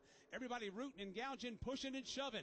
Up front, though, new challenger in the back door for Connor Zilic. Jesse Love is on the move. Slowly but surely beginning to close in on the back bumper of the Connor Zilic machine. Jesse Love just a carling tack as they exit turn 2 to the backstretch. Jesse Love looks good here on this restart, only trailing the race leader Connor Zilic by about 2 car lengths. Third right now is William Sawalich. Eric Almirola is fourth, and Brandon Jones, that's the top 5. Jesse Love in the playoffs, obviously, after getting the season opening win at the World Center of Racing in Daytona Beach, Florida. He's right now trying to run down the race leader and grab another checkered flag. For the moment, Connor Zilic able to maintain that 1 to 2 car length advantage over Jesse Love.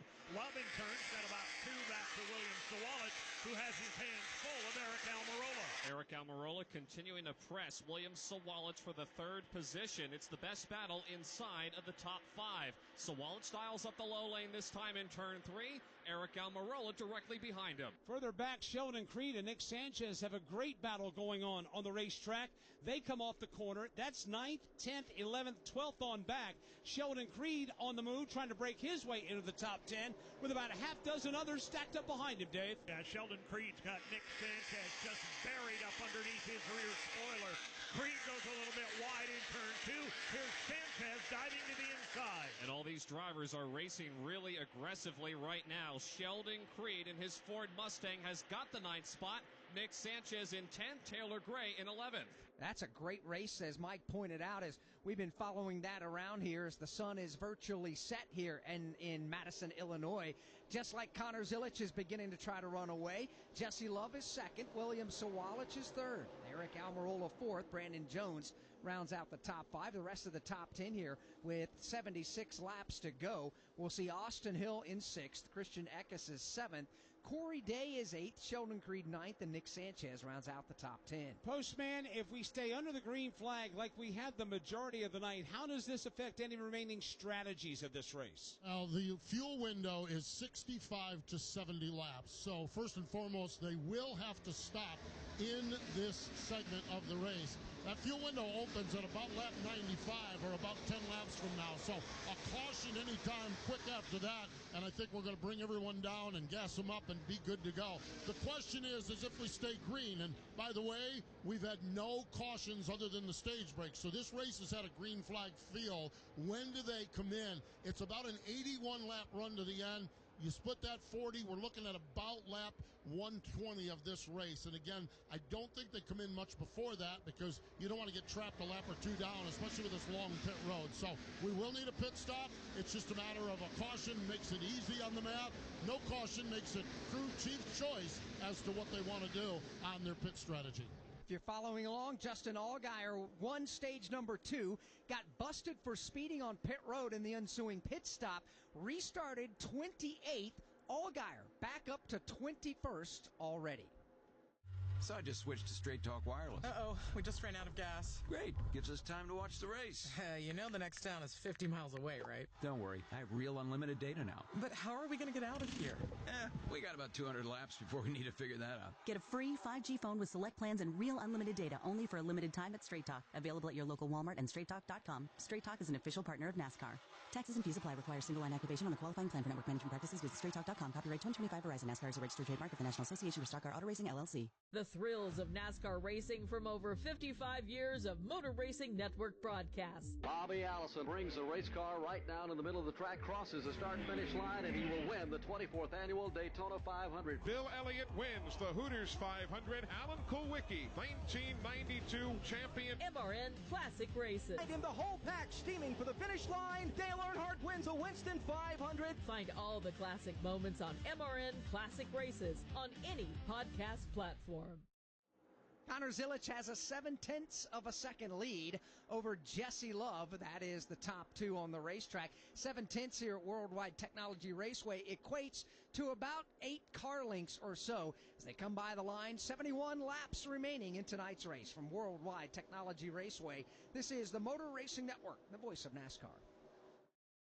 In Illinois, it's easy to get caught up in the rush, flying through history on Route 66, America's most famous road trip, or turning your world upside down on coasters at Six Flags Great America. But when you're in the middle of everything, don't forget to slow down and enjoy every pit stop, from delicious deep dish bites to breathtaking views. Because in Illinois, even the detours are legendary. Plan your trip at enjoyillinois.com. Illinois, the middle of everything.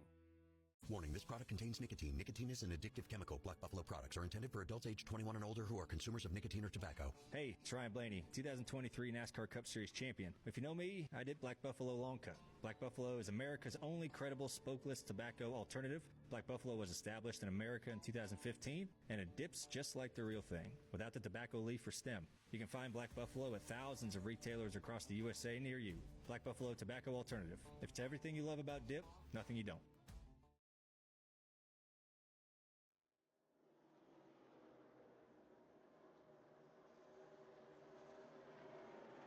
No change at the front of the field. It's Connor Zilisch leading Jesse Love.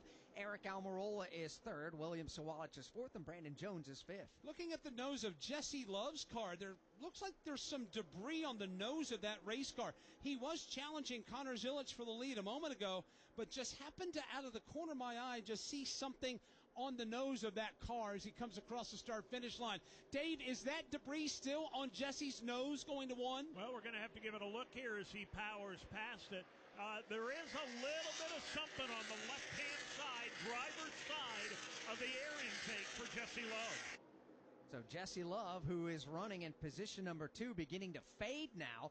Tim Cattlefamer off the back bumper, the race leader. Yeah, he was keeping, Jesse Love was Connor Zilisch at arm's length a few laps ago, but now he is sliding further backwards and starting to come under attack from Eric Almirola in third. Eric Almirola slowly but surely tracking down Jesse Love as the leaders flash across the start-finish line. Looking further back, watching Christian Eckes and Taylor Gray as everybody now just settles into what will be a 67-lap run to the finish. Steve Post, what's the update on the Jesse Love car? Now, Jesse Love's crew just said you do indeed have some debris, and it's why it looks like a tear-off or part of a tear-off from the front of one of those cars on the grill. Right now, they've looked at it. They've looked at some still photography, and yes, it is covering a little bit of the opening, a little bit of it, not a lot. They just told Jesse, keep an eye on the water temperature, keep an eye on all the temperatures. You should be all right, but you do have debris on the nose of that race car. So they'll keep an eye on it, but right now there is no concern here as it's covering just a little bit of the opening on the front of that car. And that's quite a disappointing set of circumstances because, remember, you brought it up earlier, Alex. They won the season opener at Daytona, but it has been dry for that team. They have had their shares of ups and downs all year, more downs than they care to have, and now they finally get into position to go toe-to-toe with the hottest driver in the series, and now they got debris on the nose, and they got to be mindful of it. Yeah, and it's almost been feast or famine. He's got more top 10s this year than any other driver, including Connor Zilisch. He's got 17 top 10 finishes, but when he doesn't have a top 10 finish, boy, it goes stinky in a big way for Jesse Love and that team. But right now, it's just bad luck. They're going to try to nurse this thing, and as Steve Post reported, just watch the temperature gauges. It's not covering the entire opening of the grill, just the left side of that grill. Alex mentioned a moment ago that Justin Allgaier, after that restart and that speeding penalty on pit road, has worked his way up to 21st. He is rolling towards the front. He is up to the 15th position now and just seems to be picking them off one after another, Dave, and he's got some open racetrack to work with in front of you in turn one. He's still got a very good race car, Mike. There's no question about that. He's working right now to pull up on the back bumper of the Sammy Smith machine and get another spot closer to the front. And Justin Allgaier has yet to use the front bumper of his Chevrolet Camaro to knife his way through traffic. His car is just so good through the center of the corner. He's now looking to the inside of his teammate, Sammy Smith. Now, when your car's that good, boy, you don't have to use the bumper. That car has been stuck to the racetrack for the better part of the evening. As fast as he is, he's a driver that's had some struggles. The battle for second is on now on the back straightaway, headed to turn number 3. Here comes Eric Almirola poking a headlight to the inside of Jesse Love into the corner. Almirola goes to the bottom. Jesse Love up top fighting for second. Jesse Love cuts that car to the bottom of the racetrack. He's trying to get that nose clear. He'll dip in quickly behind Almirola, and it looks like, Dave, that debris now is gone off the nose of Jesse Love's car. The bad news for Jesse Love, it cost him a spot on the racetrack to Eric Almirola. The good news, yes indeed, he got up close to the back bumper of Almirola, created a vacuum, and the debris is gone. Although Jesse Love did cough up that second position, and Eric Almirola has driven away from Jesse Love for the moment by about 4 car lengths. We're down to 61 laps to go in tonight's race. Connor Zilic is the race leader. Here's a tale of Becky. Didn't know what to do with new meds prescribed and no real cost clue. She squinted at prices, that can't be right. Then tapped GoodRx and saw the light. She could get a deal, book telehealth if she feels. Learn about those meds without any stress. That one little app does all the rest. Even my horse downloaded it. Dang, save time and money on prescriptions. Check GoodRx. GoodRx is not insurance. One last exhale. Fitting, isn't it? The final shot at the Championship 4 comes down to a track that's been here from day one. Martinsville. Close quarters, tight corners, and a fan experience that brings you so close to the action, all of the mayhem will be right at your fingertips. NASCAR Playoffs weekend at Martinsville Speedway, October 23rd through the 26th. Get your tickets now at martinsvillespeedway.com. Ticketmaster, the official ticketing partner of NASCAR. Challenge and change for the number 5 position. Austin Hill to the inside of Brandon Jones, but Hill slips just a bit. This ongoing fight for the back half of the top 5. Connor Zilic up front by a second and a half over Eric Almirola. Then it's Jesse Love third. William Sawalich and Brandon Jones continue to race 4th, 5th, with Austin Hill back there in 6th. From Worldwide Technology Raceway, this is the Motor Racing Network, the voice of NASCAR.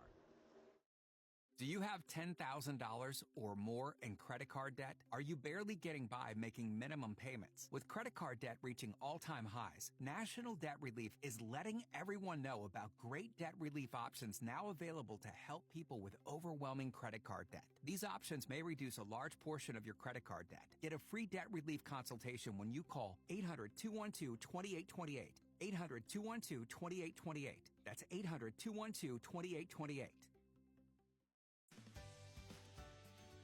Every time the siren sounds or lights flash, someone's life is on the line.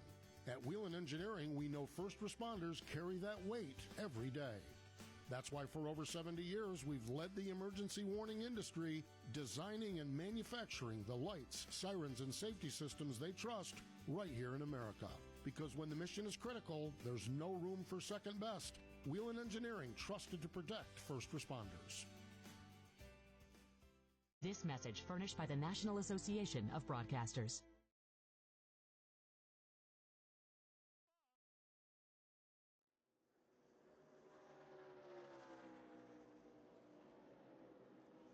We welcome you back to Worldwide Technology Raceway. 57 laps to go in tonight's New Way 200. Sauced by Blues Hog, and Connor Zilic has the race lead. But, Mike, there's pretty good racing ongoing out there. Yeah, there is, and it involves Justin Allgaier, who still continues to plow his way through the field.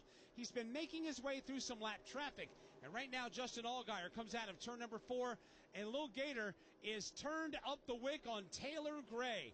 This would be the battle for the 12th position to 1. And the neat part about it is that Justin Allgaier has done it with surgical precision. Hasn't laid a glove on anybody, hasn't made any contact.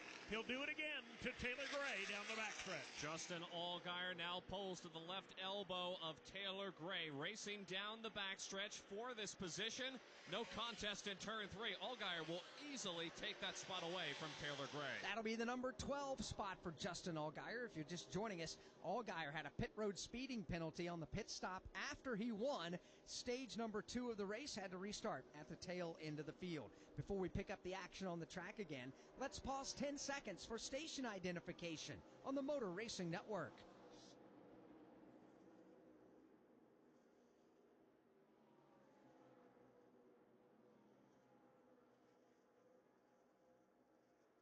The NASCAR Xfinity Series running the regular season finale here at Worldwide Technology Raceway. It's the new Way 200, sauced by Blues Hog. I'm Alex Hayden. Alongside is Mike Bagley, Dave Moody in turns 1 and 2, Tim Catalfamo in turns 3 and 4, Steve Post at the exit of pit lane, Chris Wilner at the entrance. If you're just joining us, Connor Zilic is leading. Surprise, surprise. He's just led his 70th lap of the 106 we have completed tonight. And right now he enjoys a 1.7-second lead, Alex, over a tremendous battle for second, or make that from third on back. That's where Jesse Love has third. William Sawalich and Brandon Jones are stacked up there. They race their way to turn number 1. That's a four-man dance, nose to tail for the moment, into the banking at turn number 1. And over the last 10 or 12 laps, virtually everyone has migrated up the track to the second or third groove. As this all continues on, it looks like Jesse Love is starting to hold up these cars that are closer behind him into the corner. William Sawalich is there, Brandon Jones, Austin Hill, and Corey Day all behind Jesse Love. So as they stack it up, coming to the line with 52 laps to go, let's let you know where your favorite driver is running. Connor Zilic lead now 1.8 seconds over Eric Almirola. You got Jesse Love in third, William Sawalich in fourth, Brandon Jones in fifth.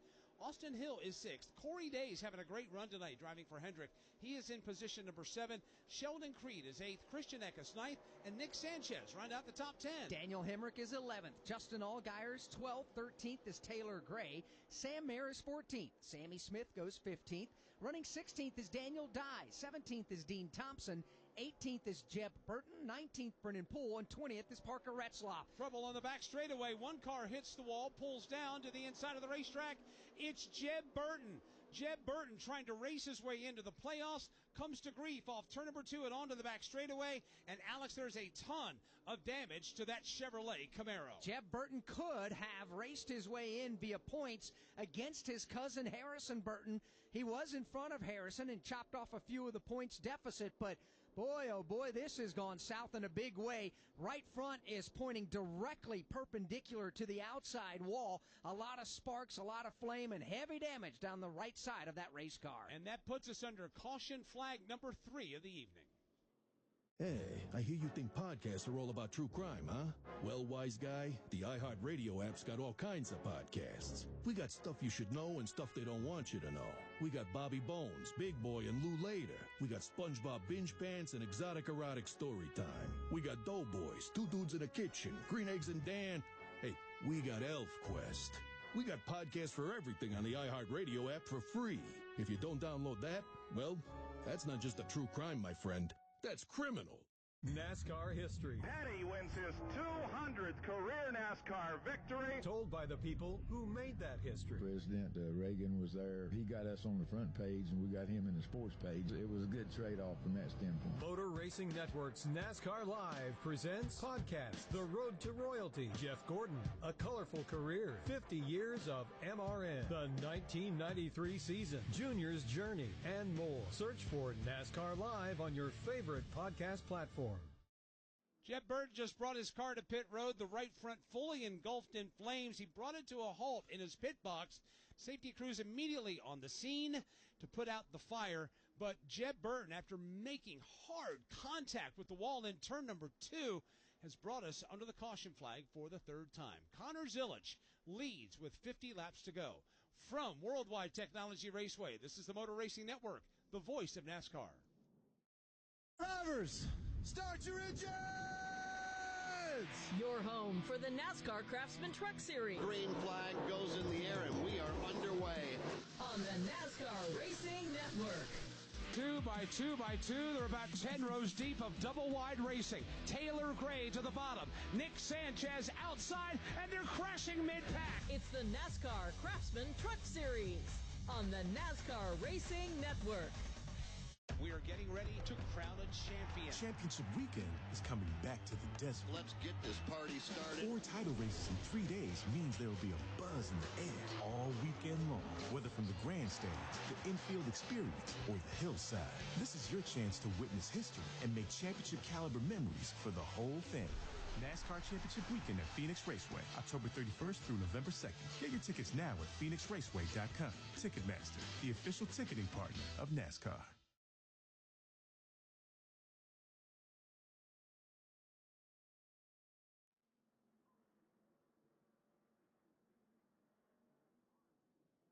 Back at Worldwide Technology Raceway, caution flag number 3 flying over the new A200.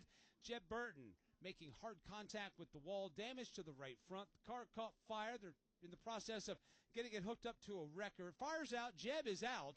Everything is okay except for the race car, and obviously, Alex, that will not buff out when they get that car back to North Carolina. No, it will not. So here's a quick snapshot of where we are in the playoff picture with 48 laps to go in the race. After Sheldon Creed got through stages 1 and 2, and the cars around him did not score more points, Sheldon Creed has clinched a spot on points. So Sheldon Creed is going to the playoffs on points. Harrison Burton right now, still the last car in, has got a 43-point marker now over Jeb Burton, who's going to be out of the race. Harrison just needs to hope that somebody doesn't come up and win this race who has not won already this year. That is the last thing that he and his team need. But from the way things look now, we have seen weird things happen before.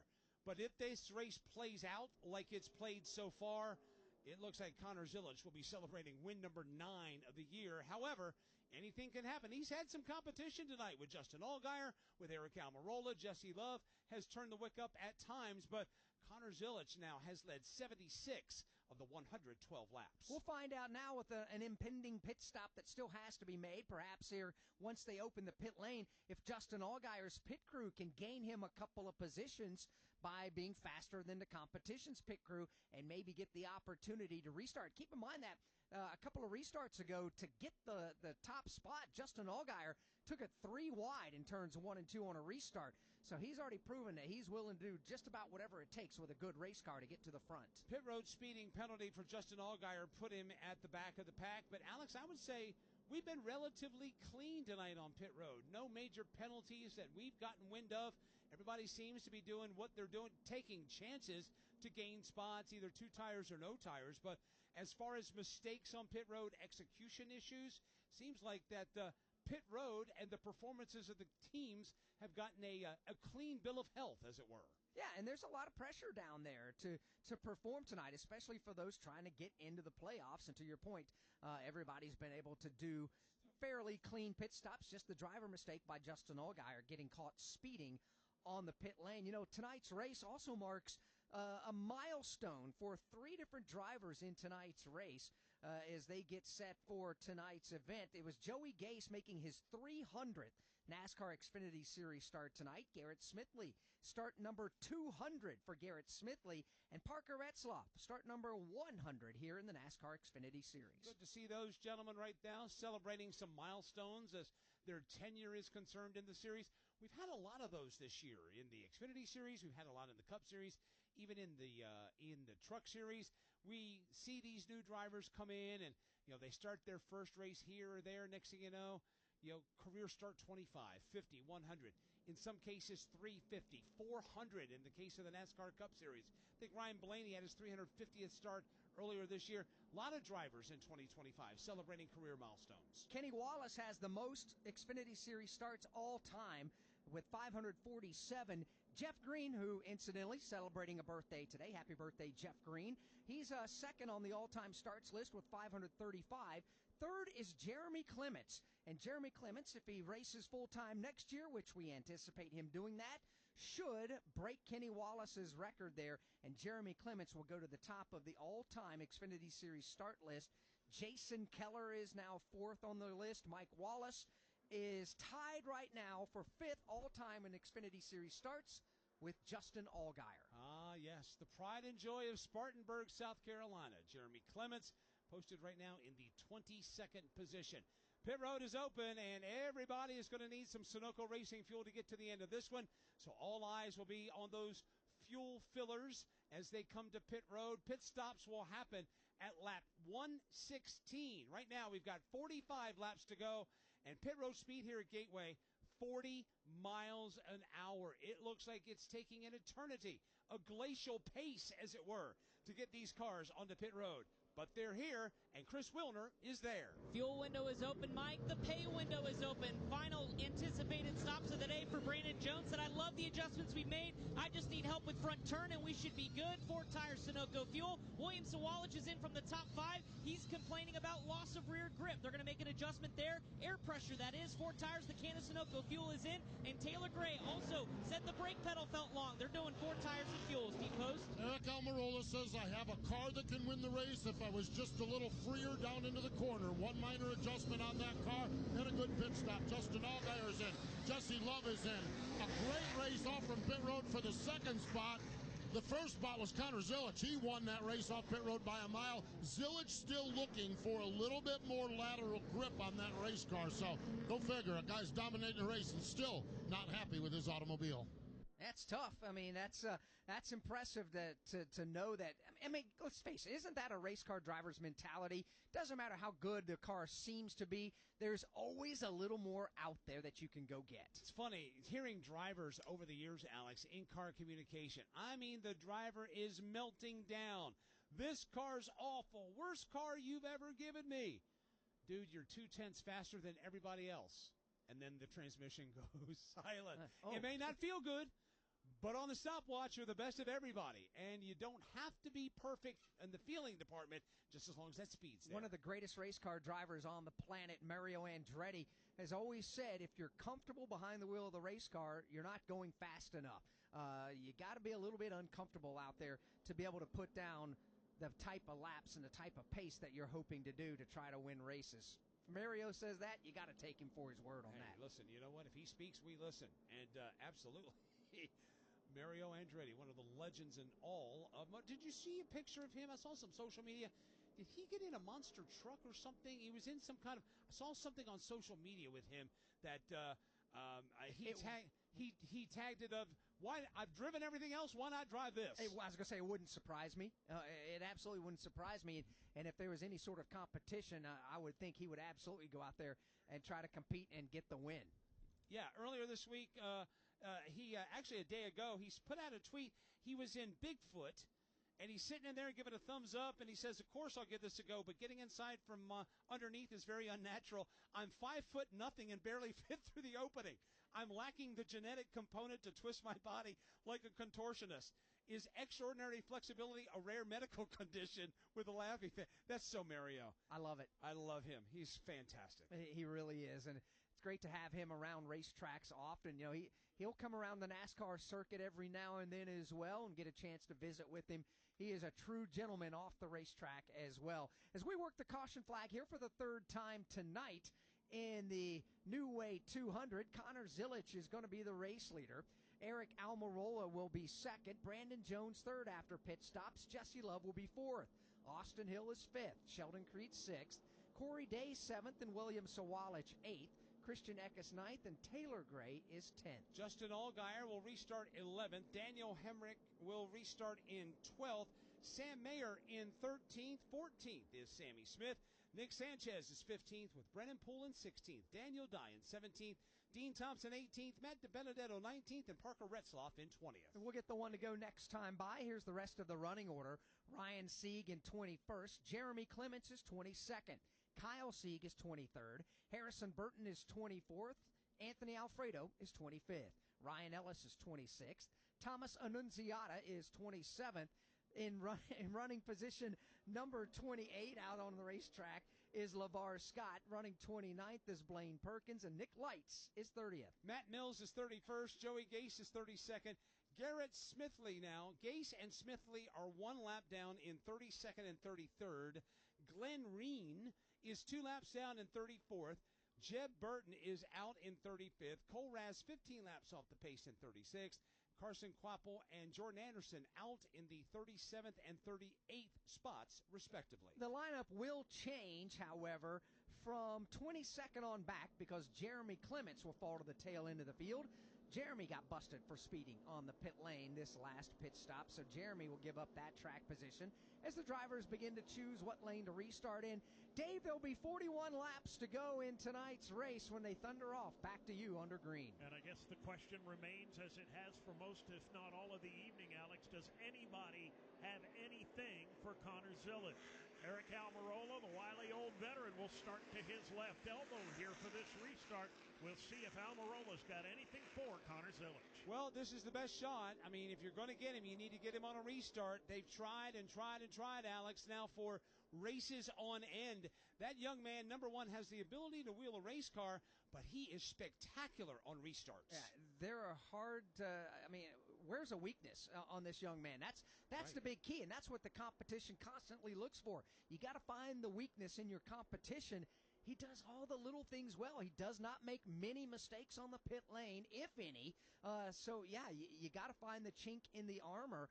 But when he just doesn't have it, then you better just rely on old brute strength and try to make that pass. Pace car comes to pit road. The green flag will fly with 41 laps to go in the New Way 200. 50 miles an hour now, the field creeping towards the restart zone. Let's see if Connor Zilisch can get that jump like he's gotten it all night. Here he comes. Oh, and he's slow. Almirola may have jumped the start, had to give it back, and now Zilisch went late in the restart zone. The net effect, they're side by side. Side by side into one. Zilisch trying to get the advantage up high, puts the squeeze on Eric Almirola. Connor Zilisch by half a car length off turn 2. But here comes Almirola fighting back to the inside. Halfway down the back straightaway, Almirola is still there, and Brandon Jones now joins this battle. Zilisch will clear Almirola in turn 3 for the lead. Jones looking outside of Almirola for second. Almirola drifts up the track, muscles his way underneath Brandon Jones, forces both to check up, leaves the bottom side of the racetrack wide open. Jesse Love is on the march to the inside. Jesse Love slides through that open door down low. He'll go to the number 2 spot. Almirola back to third. Sheldon Creed on the march. He takes 4th. Sheldon Creed, shot out of a cannon, goes to 4th, but for how much longer? Brandon Jones now steps to the left, goes to the inside of Sheldon Creed and takes that spot away. Here they come now off the corner as Connor Zilisch scampers away. Jeb Burton has stepped from the care center and is with Chris. He is out of the care center, Jeb. Unfortunately, the night ends early on fire after the contact. What happened? The right front tire blew. Unfortunate. I felt like our long run speed was pretty good. Our short run speed wasn't very good, but appreciate my guys, and we'll go to Bristol next week and try to get some momentum back. Oh, you're racing Harrison back there as well. How do you just summarize the disappointment of not having a shot at making the playoffs? Man, it didn't just come down today, right? Like, we had a bad 5 or 6 races, and he capitalized on it, but it wouldn't even have mattered tonight, right, if we would have blown the right front like that. So, lady luck wasn't on our side, but just appreciate my guys, and we'll go on to Bristol next week. Thank you for your time. Jeb Burton has been cleared and released from the care center. So Jeb Burton is out of the race. He'll exit the property with his head still held high, as he's put down some pretty good numbers. Got an opportunity to continue to race the rest of the season. Right now, Connor Zilisch has opened up a 1.2 second lead over Jesse Love. Now, Justin Allgaier restarted 11th. However, Allgaier has drop slid back to the 16th position. He got put in a very difficult spot in the middle, 3 wide, coming off turn 4 a couple of laps ago. Got roughed up just a bit, and Justin Allgaier has now settled in line back in 16th, and he's going to have to do some work to try to remount and climb that leaderboard again. But right now, Connor Zilisch beginning to pull away. 1.3 seconds. That is the lead for Connor Zilisch. Jesse Love is second. The battle is from third on back. Eric Almirola has the spot. He's got a host of traffic, including Brandon Jones, right behind him. Brandon Jones only a car length off the back bumper of the Eric Almirola machine. Sheldon Creed having his strongest run of the night. He's in the 5th spot. Right behind him, William Sawala. All 4 of those cars following each other down the back straightaway. Again, Eric Almirola holding down that 3rd spot. He's been able to momentarily drive away from Brandon Jones by about 2 car lengths. Further back, Sammy Smith had a wild ride that time through turns 1 and 2. Car went way up the racetrack, almost made contact with the outside wall. He was able to keep the car off the wall, and he was running in the 13th position at the time. 35 laps to go. The leaders are in 2. Here they come off turn 2. Connor Zilisch all by himself. Jesse Love is pulled away now. He's got about 5 car lengths over Eric Almirola. Yeah, Jesse Love has got a comfortable gap back to the Eric Almirola Toyota, who runs in the 3rd spot. Brandon Jones 4th, and Sheldon Creed round out the top 5. Corey Day back in the 7th position, going way high in the middle of turns 3 and 4. Yeah, Sammy Smith has had his challenges the last couple of laps, just getting his car to turn down in the middle of the corner at both ends of the racetrack. He's just trying to hang on to that machine as the field goes back to Dave Moody. Sammy Smith into turn one. Comes in on the bottom of the racetrack, and this time it'll turn for him. He'll hold off the advances of about a 3-car pack on his back bumper. Sammy Smith definitely has got his hands full right now racing around all these cars. Further up, the battle is on. William Sawalich stuck to the inside of Sheldon Creed. That's for 5th. That is the battle for the number 5 position. It comes out of turn number 4, and they race their way down the main straightaway. William Sawalich and company now back to the corner. Here comes Sheldon Creed. He'll go about a groove up off the bottom of the racetrack. Leaves the bottom of the speedway open. Sawalich tries to fill the hole, but he can't get it done. William Sawalich in his white and orange Toyota Supra, about a car length off of the back bumper of Sheldon Creed. They dive their way into turn 3. Creed drifts up the racetrack. Sawalich against the red and white curbing. Sawalich just trying to get a good bite off turn number 4. However, he does not. Car, the back end comes around just a touch, has to gather it back up, and he'll have to recoil and try again in turn 1. Sawalich has had the real estate on the bottom of the racetrack. Sheldon Creed making no attempt to fill that low lane, but Sawalich has got some handling problems of his own. And while these two drivers... Trouble, turn 2! Turned is Harrison Burton. He gets dumped, backs it up to the outside wall. Everybody scatters, and they all avoid Harrison Burton, who got turned around on the front bumper of Brennan Poole. Caution flag flies, lap 128. That was a pocket of racing, I should say, that was very intense for about the last handful of laps or so, and it comes to grief in turn 2 with Harrison Burton going around and putting us under the 4th caution flag of the night. Oh, Kansas. Here we go. Second half today. You just don't stop giving, do you? Green flag, we're underway. The closest finish in NASCAR Cup Series history. What a finish, boy. Close to downtown, amazing campgrounds, 3 NASCAR races in one weekend, and it's the playoffs. God damn right. Now you're just showing off. But we're not mad. In fact, we're looking forward to it. NASCAR Playoffs Weekend at Kansas Speedway, September 26th through the 28th. Get your tickets now at kansasspeedway.com. We're at the start-finish line. William Byron on pole position. Green flag is out and we're racing. We're in the turn. Here to the inside comes Kyle Larson. He and Hamlin both. We're on pit road. 4-tire Sunoco Racing Fuel. The race off from pit road is Denny Hamlin. Eric Jones goes off second. We are live from the track. The Motor Racing Network, your home for NASCAR racing. Don't miss a lap, pit stop, or side-by-side race for the win. Listen to all the play-by-play action on your local radio station and MRN or NASCAR.com. 30 laps to go here at Worldwide Technology Raceway. Under caution for the 4th time, Harrison Burton spinning in turn 2. And there was collateral damage as well to others. We'll document that in a moment.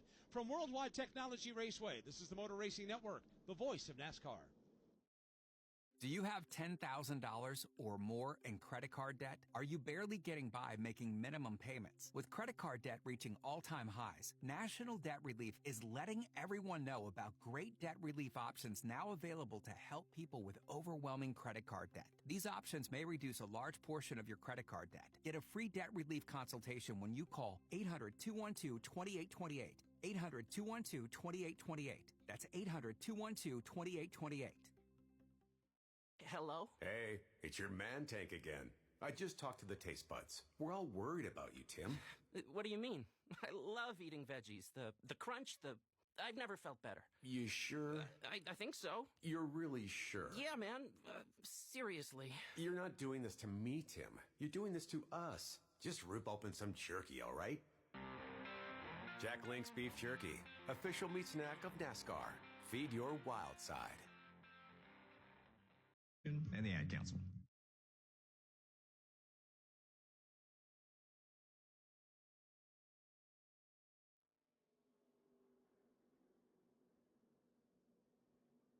Back at Worldwide Technology Raceway. 30 laps to go in the New Way 200. We're under caution as Harrison Burton got turned around in turn 2. Steve Post looked like he was not the only one that had damage. Another car that got damaged was Justin Allgaier. It feels like he got pushed into another car there. He's got right front damage on the Branch Chevrolet. Now, they've been talking about it, and they've looked at it, Eddie DeHaan, the spotter.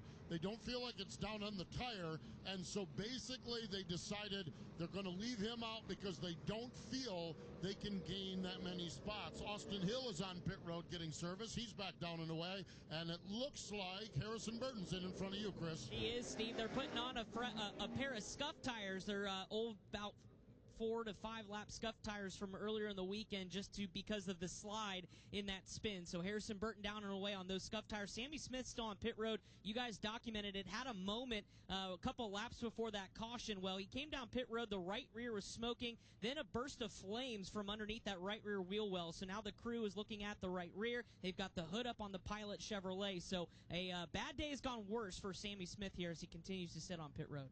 They have a bit of a fire going down there on the right rear corner of that race car, but crew member head inside the wheel well with the wheel taken off, doing some adjustments to that car and making some changes to it.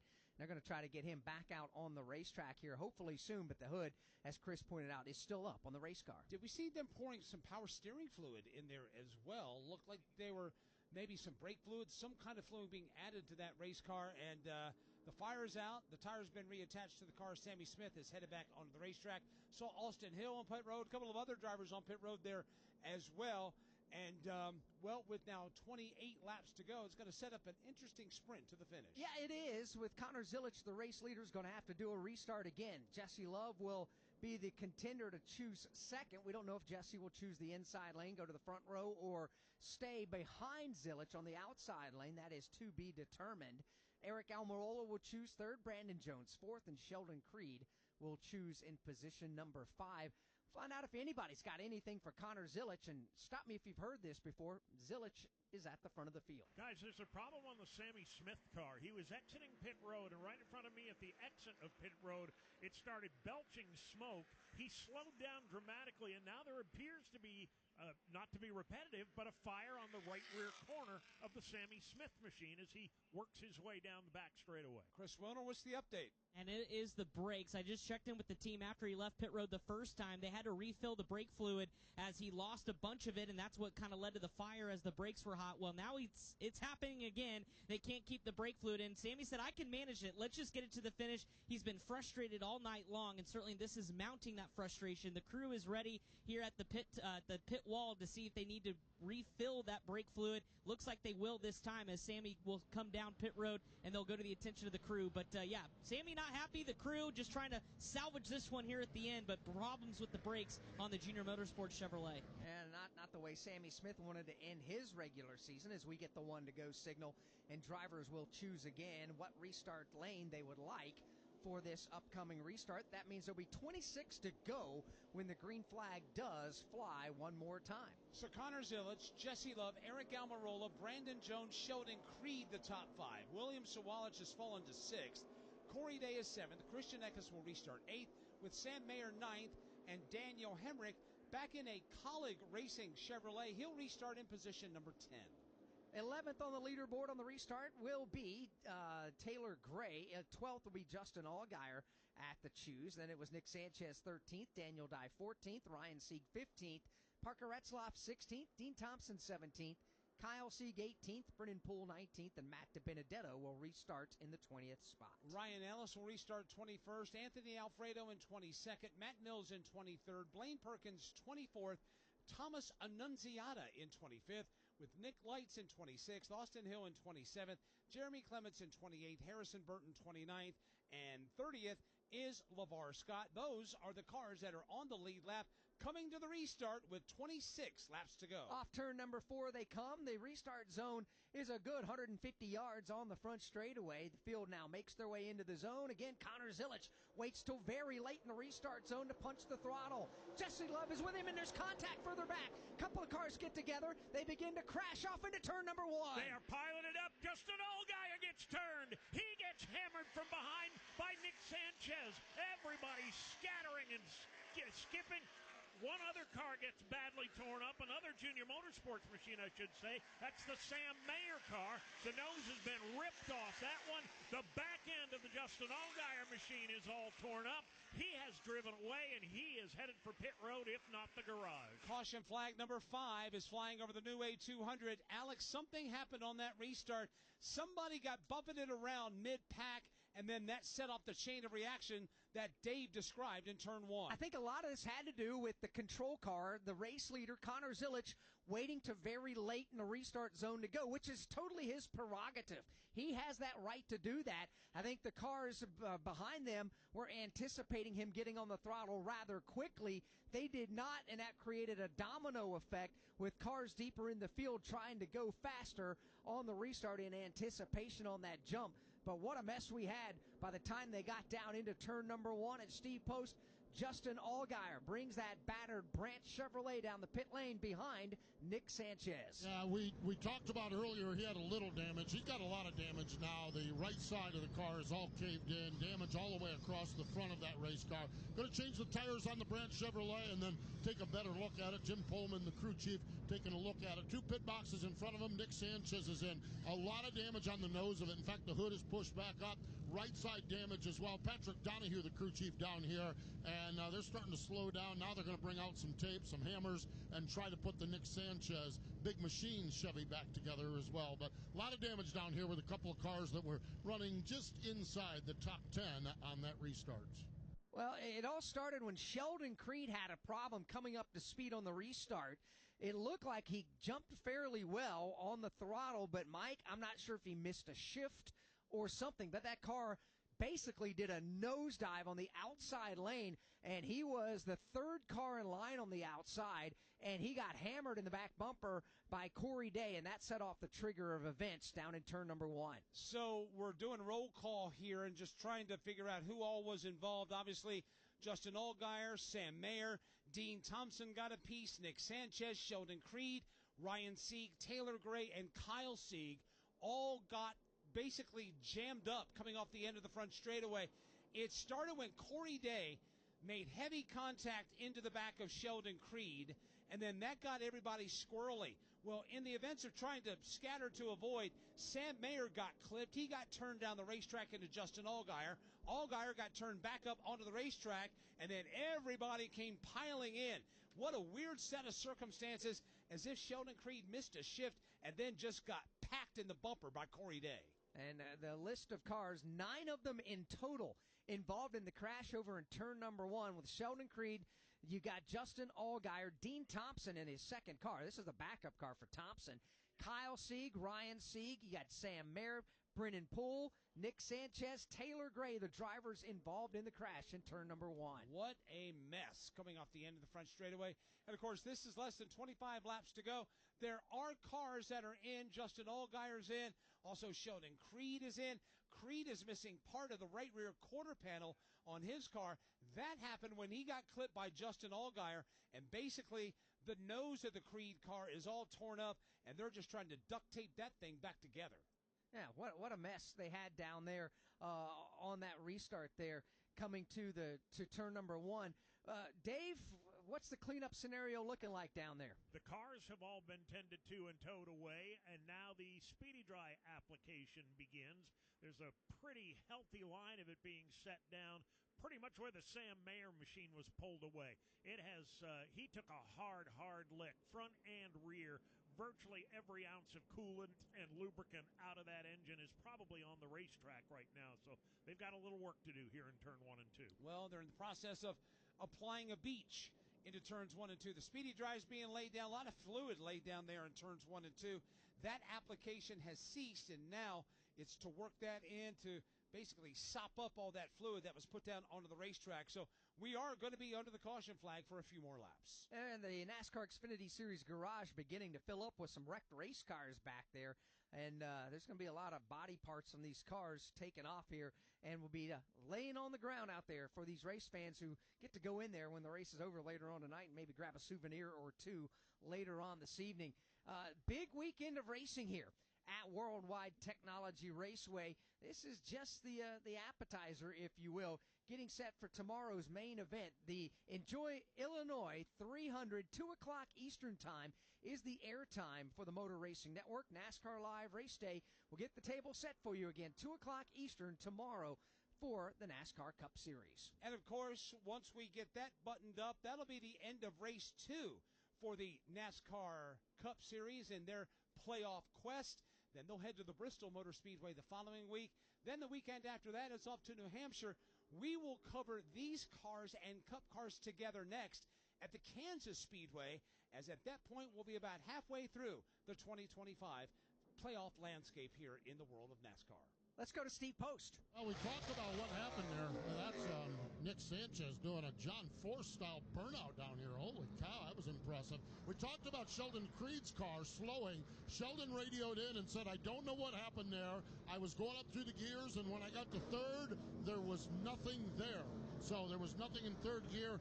That would explain the car losing pace, and then after that it was game on. So no third gear is what Sheldon Creed said when he got there on his transmission. Justin Allgaier's back in. They're working on that car. Ryan Sieg has been in. They got damage on that car, and they expect Nick Sanchez to be in again. Sam Mayer also, or Sheldon Creed also, they've got a lot of damage on that race car as he just rolled by here with his wounded machine. Sammy Smith is back on pit road. Before this most recent caution flag, he was nursing brake issues, and he has brought that Junior Motorsports Pilot Chevrolet to pit road. They continue to work on the right rear. They put some brake fluid in it before, but they've obviously still got some gremlins that is befalling that Chevy. Since this happened basically from 6th on back, let's reset the top 10 for you right now. Connor Zilisch with 21 laps to go is the race leader.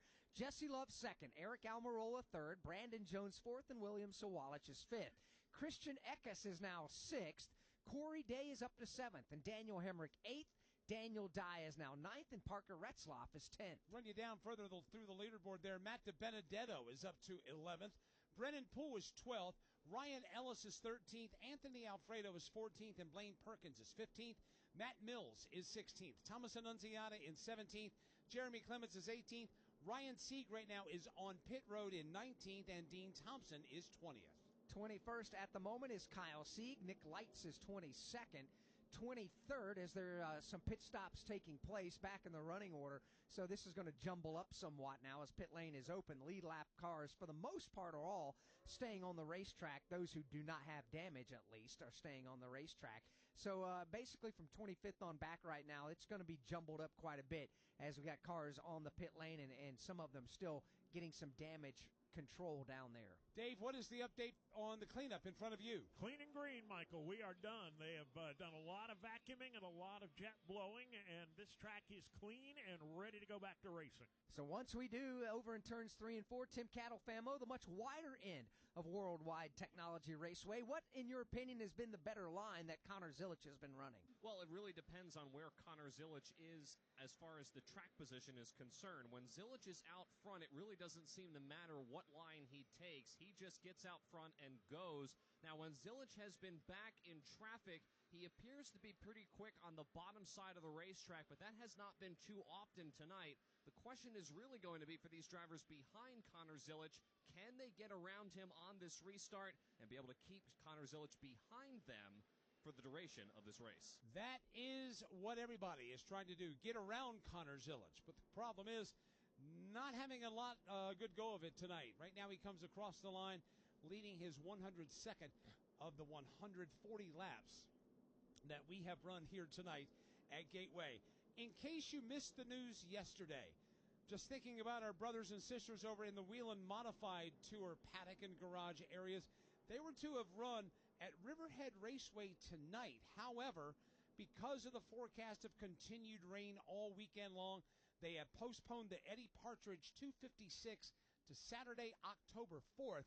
That race was to have gone green about an hour or so ago, but obviously with the rains in the Northeast, that forces the postponement of that event. They've had to do that a couple times this year with inclement weather back in the spring, obviously having to go to a warmer date. Now having to move this race to a drier date. Nothing like racing at Riverhead Raceway.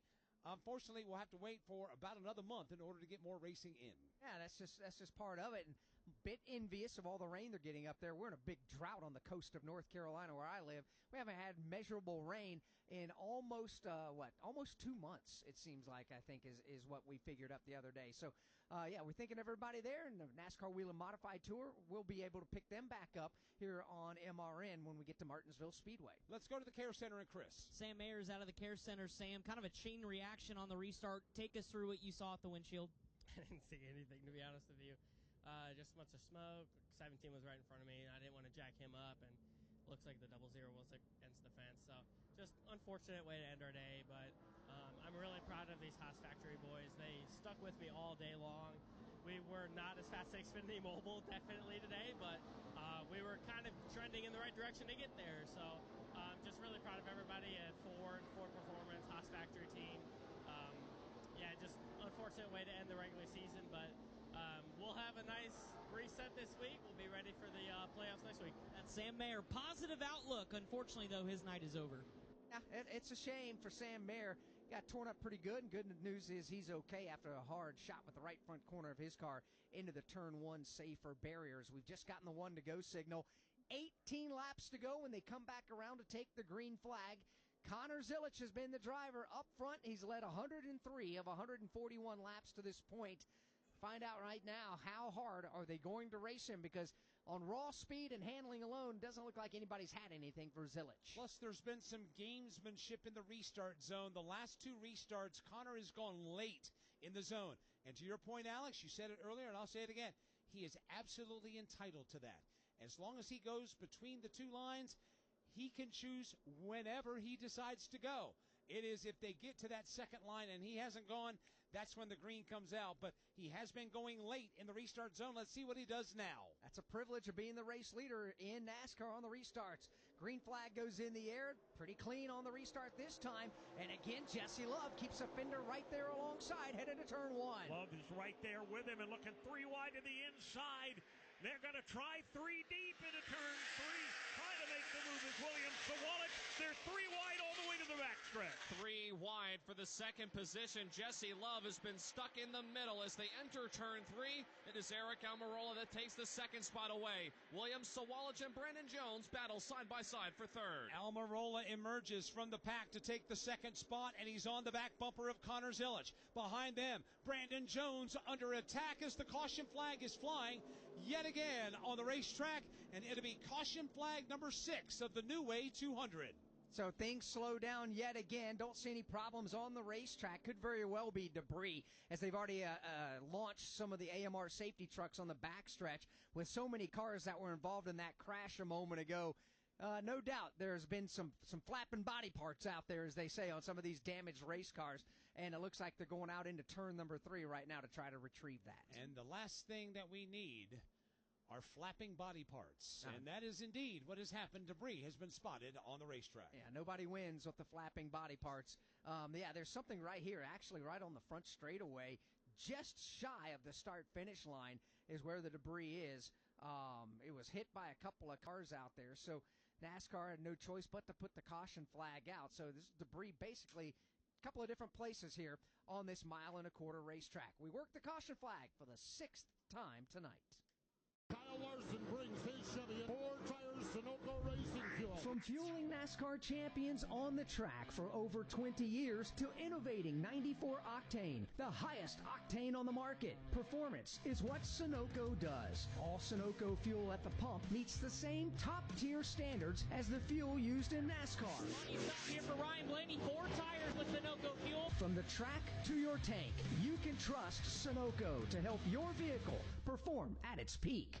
One last exhale. Fitting, isn't it? The final shot at the Championship 4 comes down to a track that's been here from day one. Martinsville.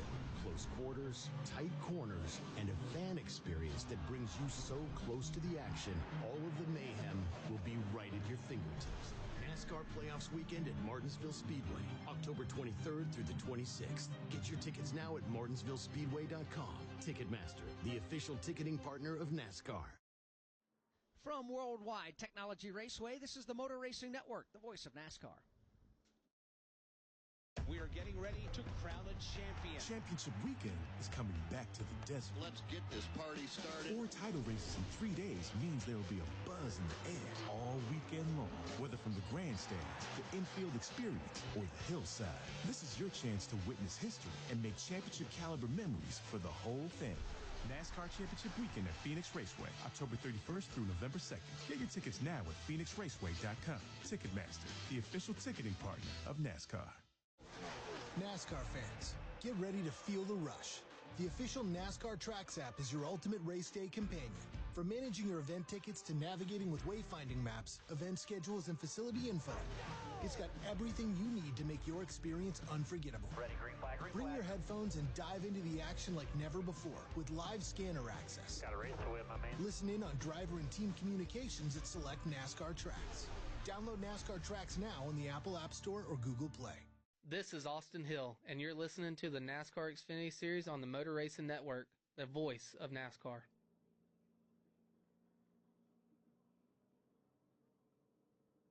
Back here at Worldwide Technology Raceway, getting down to it. There will be 14 to go. We are yet to get the 1 to go signal as of yet. So let's check in with Chris Wilner. Here with the crew chief for Williams Sawalich, Jeff Mendering. You guys sitting third. Your agenda's a lot different than the 2 drivers ahead of you. What are you telling your driver who's in this must-win situation?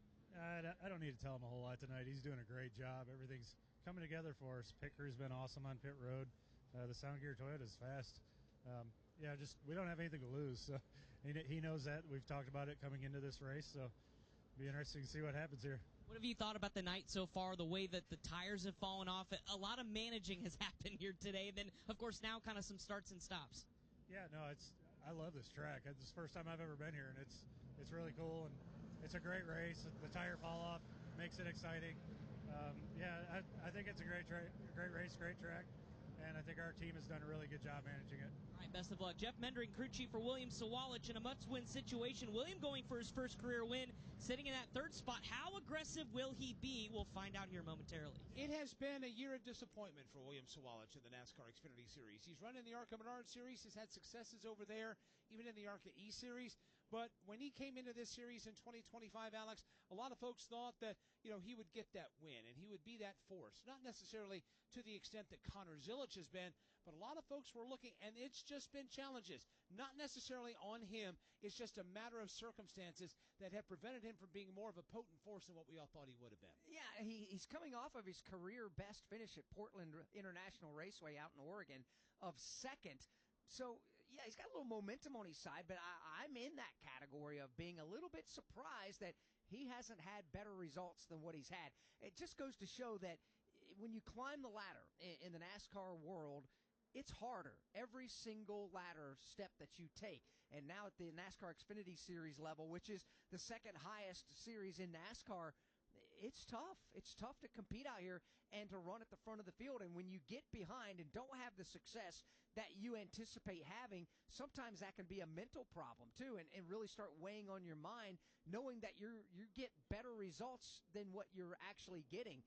You feel like you're better than that. You know the team's better than that. And to not get those, that can begin to weigh on your mind just a bit. Well, he's a very talented young race car driver, and he's got a lot of runway in front of him. And it's been a growing process. It's been a learning process for him here in 2025. And obviously he'll take those lessons learned into the offseason and be better, and then re-rack and get ready to do it all again when we open up with the NASCAR O'Reilly Auto Parts Series at Daytona International Speedway on Saturday, February 14th. Of course, Motor Racing Network will be there, and well, we'd love to see all of you there as well, but we've got a lot of fish to fry here in the balance of 2025. Yeah, we do, including tonight's race, the New Way 200, sauced by Blues Hog. There'll be 12 laps to go as we've just gotten the 1 to go, and we're half a lap away from going under the green. Connor Zilisch, again, will have to do another restart. He will choose the outside lane for the restart. Eric Almirola will go to his inside. Row 2, we'll see Jesse Love, 2 drivers left. William Sawalich on the outside. Row 3, Christian Eckes and Brandon Jones as we get set for the next restart. They've got another shot at him. Him, meaning Connor Zilisch. He'll lead his 110th lap when he comes to the start-finish line. We've run 147 so far. Justin Allgaier taking turns. William Sawalich, Nick Lights, Eric Almirola have all taken their turns atop the leaderboard. Even though he's been dominating here this summer in the Xfinity Series, these are the most laps he's led in a race. Oh, there's contact on the restart. He that Zilich and Almirola get together, but they get away with it. They part peaceably, and they enter turn number 1 side by side. Eric Almirola on the inside. Connor Zilich on the outside. Contact again.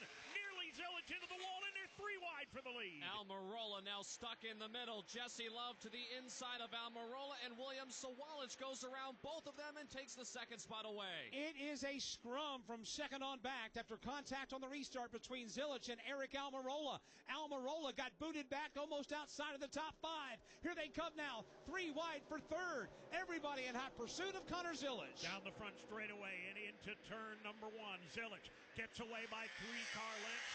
Sawalich rides in second. Almirola hits the comeback trail third. I don't think Eric Almirola is a happy camper right now. He has got 2 cars directly behind him, side by side. That's the Christian Eckes automobile and Brandon Jones. Eckes and Jones battle for fourth. Almirola drifts up the track. Here comes Eckes. Christian Eckes in a must-win situation as well. He wants to be in the playoffs. He's got some room to get up there and try to make it happen. He's to the inside of Almirola. Looks to the inside, down the front straightaway into 1. Almirola slams the door in his face. Brandon Jones trying to power around the outside of him. Eckes looking 3 wide to the inside. They tangle the getaway. And they're 3 wide again for the third spot. Halfway down the back straightaway, Christian Eckes to the bottom. Eric Almirola in the middle with Brandon Jones up top. Eckes will clear both those 2 drivers and take that third spot away. Christian Eckes cleared both of those drivers because he went into full send mode going into turn 3. 3 wide on the bottom. It's going to pay off. Give Christian Eckes position number 3 with 9 laps to go. Gloves are off in the final 10 laps here at Gateway. Eckes goes to third. Around the outside, Brandon Jones trying to bypass Almirola for fourth. And he will do so. Brandon Jones will take fourth away from Eric Almirola. Almirola checks his mirror. He's got Jesse Love and Daniel Hemrick breathing down his neck. Eric Almirola did not get a good restart. He got muscled around just a bit. Now he's just trying to hang on to a spot in the top 5. He's got heavy-duty traffic right behind him in the form of Jesse Love. Jesse Love is right there, looking to the outside as they enter into turn number 1. Doesn't quite get the pole he wants. Matter of fact, here comes Daniel Hemrick after it. Daniel Hemrick in his white and black Chevrolet directly behind the Jesse Love car, headed back to turn number 3. This is all happening well behind the race leader, Connor Zilich, who has started to scoot away. Here comes Zilich off the corner. 7 laps to go when he gets to the start-finish line. William Sawalich is broken free for second. Christian Eckes, Brandon Jones, and now Eric Almirola are the top 5, and Almirola's fallen into the clutches of Jesse Love. Some real scuffling going on from third, fourth, fifth on back, but at the front of the pack, it's all Connor Zilich beginning to pull away again. Connor Zilich leading William Sawalich by about 10 car lengths, then it's another 10 car lengths back to pick up this ongoing battle from third on back. That's where Christian Eckes is driving, Brandon Jones, Eric Almirola, and Jesse Love. 6 laps to go in tonight's race, and Harrison Burton has become the biggest Connor Zilich fan because second and third are in must-win situations. That's Sawalich and Eckes. If they win, they boot Burton out of the playoffs. Sawalich doing everything he can possibly do, but he can't get closer than 5, maybe 6 car lengths on the backstretch. And you know, if Sawalich could just get to the back bumper of Connor Zilich, it would be an all-out, full-contact race for the top spot. Zilich, though, has been able to drive away. Sawalich is not close enough to pounce. They're coming to 5 to go. The last time by, Christian Eckes was the fastest car on the racetrack. Here they come now, across the line again. Christian Eckes, fastest car again, running in third. Yeah, he's the third place automobile, but he's got 5, maybe 7 car lengths between himself and Sawalich, then another 6 to get to the lead. Christian Eckes again running in that third spot. Brandon Jones holds down the 4th position. And Brandon Jones, as a matter of fact, going down the backstretch, lost a lot of ground to Christian Eckes. Jones is now starting to slide into the range of Jesse Love in 5th. Down to 4 laps to go. Connor Zilich leading the most laps he's ever led in a single Xfinity Series race. Trying to close it out in style. They go back to 1. Just putting another notch in the gun as he makes his way into turn number 1. Sawalich unable to make up any appreciable ground. It continues to be Zilich the leader. The lead is not growing for Connor Zilich, but it is not shrinking either. William Sawalich, both hands on the steering wheel right now, doing everything he can to close in on the leader, but nothing has worked so far. The separation last time by was 0.7 of a second between Zilic and Sawalich for the lead. Here they come now across the line. Laps getting precious. Separation 0.7 of a second. It's stabilized between the top two. The incredible rookie season for Connor Zilic, just a handful of laps away from getting even better. He continues to manage the gap on the backstretch. As the fight for the lead continues, the battle for fourth flares up on the backstretch. Brandon Jones now has got Jesse Love right behind him. Love looks to the inside, a half a car length behind Brandon Jones in the race for fourth. Down to 2 laps to go this time by. Connor Zilic up front. He still has a 15 to 20 car length lead over second, back to turn 1. Yeah, the lead may actually be expanding now. William Sawalich is giving it everything he's got, but it's just not in the cards. It doesn't appear. Eckes is second. Brandon Jones fourth. Brandon Jones again fighting with Jesse Love for this position. William Sawalich continuing to see the race leader Connor Zilic pull further away. Leaders coming out of turn number 4. Here comes Connor Zilic off the corner to the start-finish line. White flag is out. Connor Zilic, 1 lap to go to score his 9th win of the season. It'll take an act of Congress to stop him now. He's got the big lead right on the bottom of the racetrack. Connor Zilic to the back straightaway for the final time. Final time down the long backstretch here at Worldwide Technology Raceway for Connor Zilic, the race leader. His Chevrolet rolls out of the throttle into turn number 3, guides it down to the bottom of the racetrack and heads back to the start-finish line. Connor Zilic just needs to get back on the throttle and get the car to the checkered flag. Here he comes off turn 4. Checkers are in the air, and Connor Zilic has won the New Way 200, sauced by Blues Hog at Worldwide Technology Raceway. Zilic picks up the win. William Sawalich will finish second. Christian Eckes will be third. Brandon Jones fourth. Jesse Love rounds out the top 5. And Harrison Burton is in the playoffs. Let's go to pit road. Marty Lindley down here, the crew chief for Connor Zilic down here. What a night, what a win, what a run. Marty, the kid just keeps doing it. New track, old track. What's this like just to watch and be part of this special part of the season?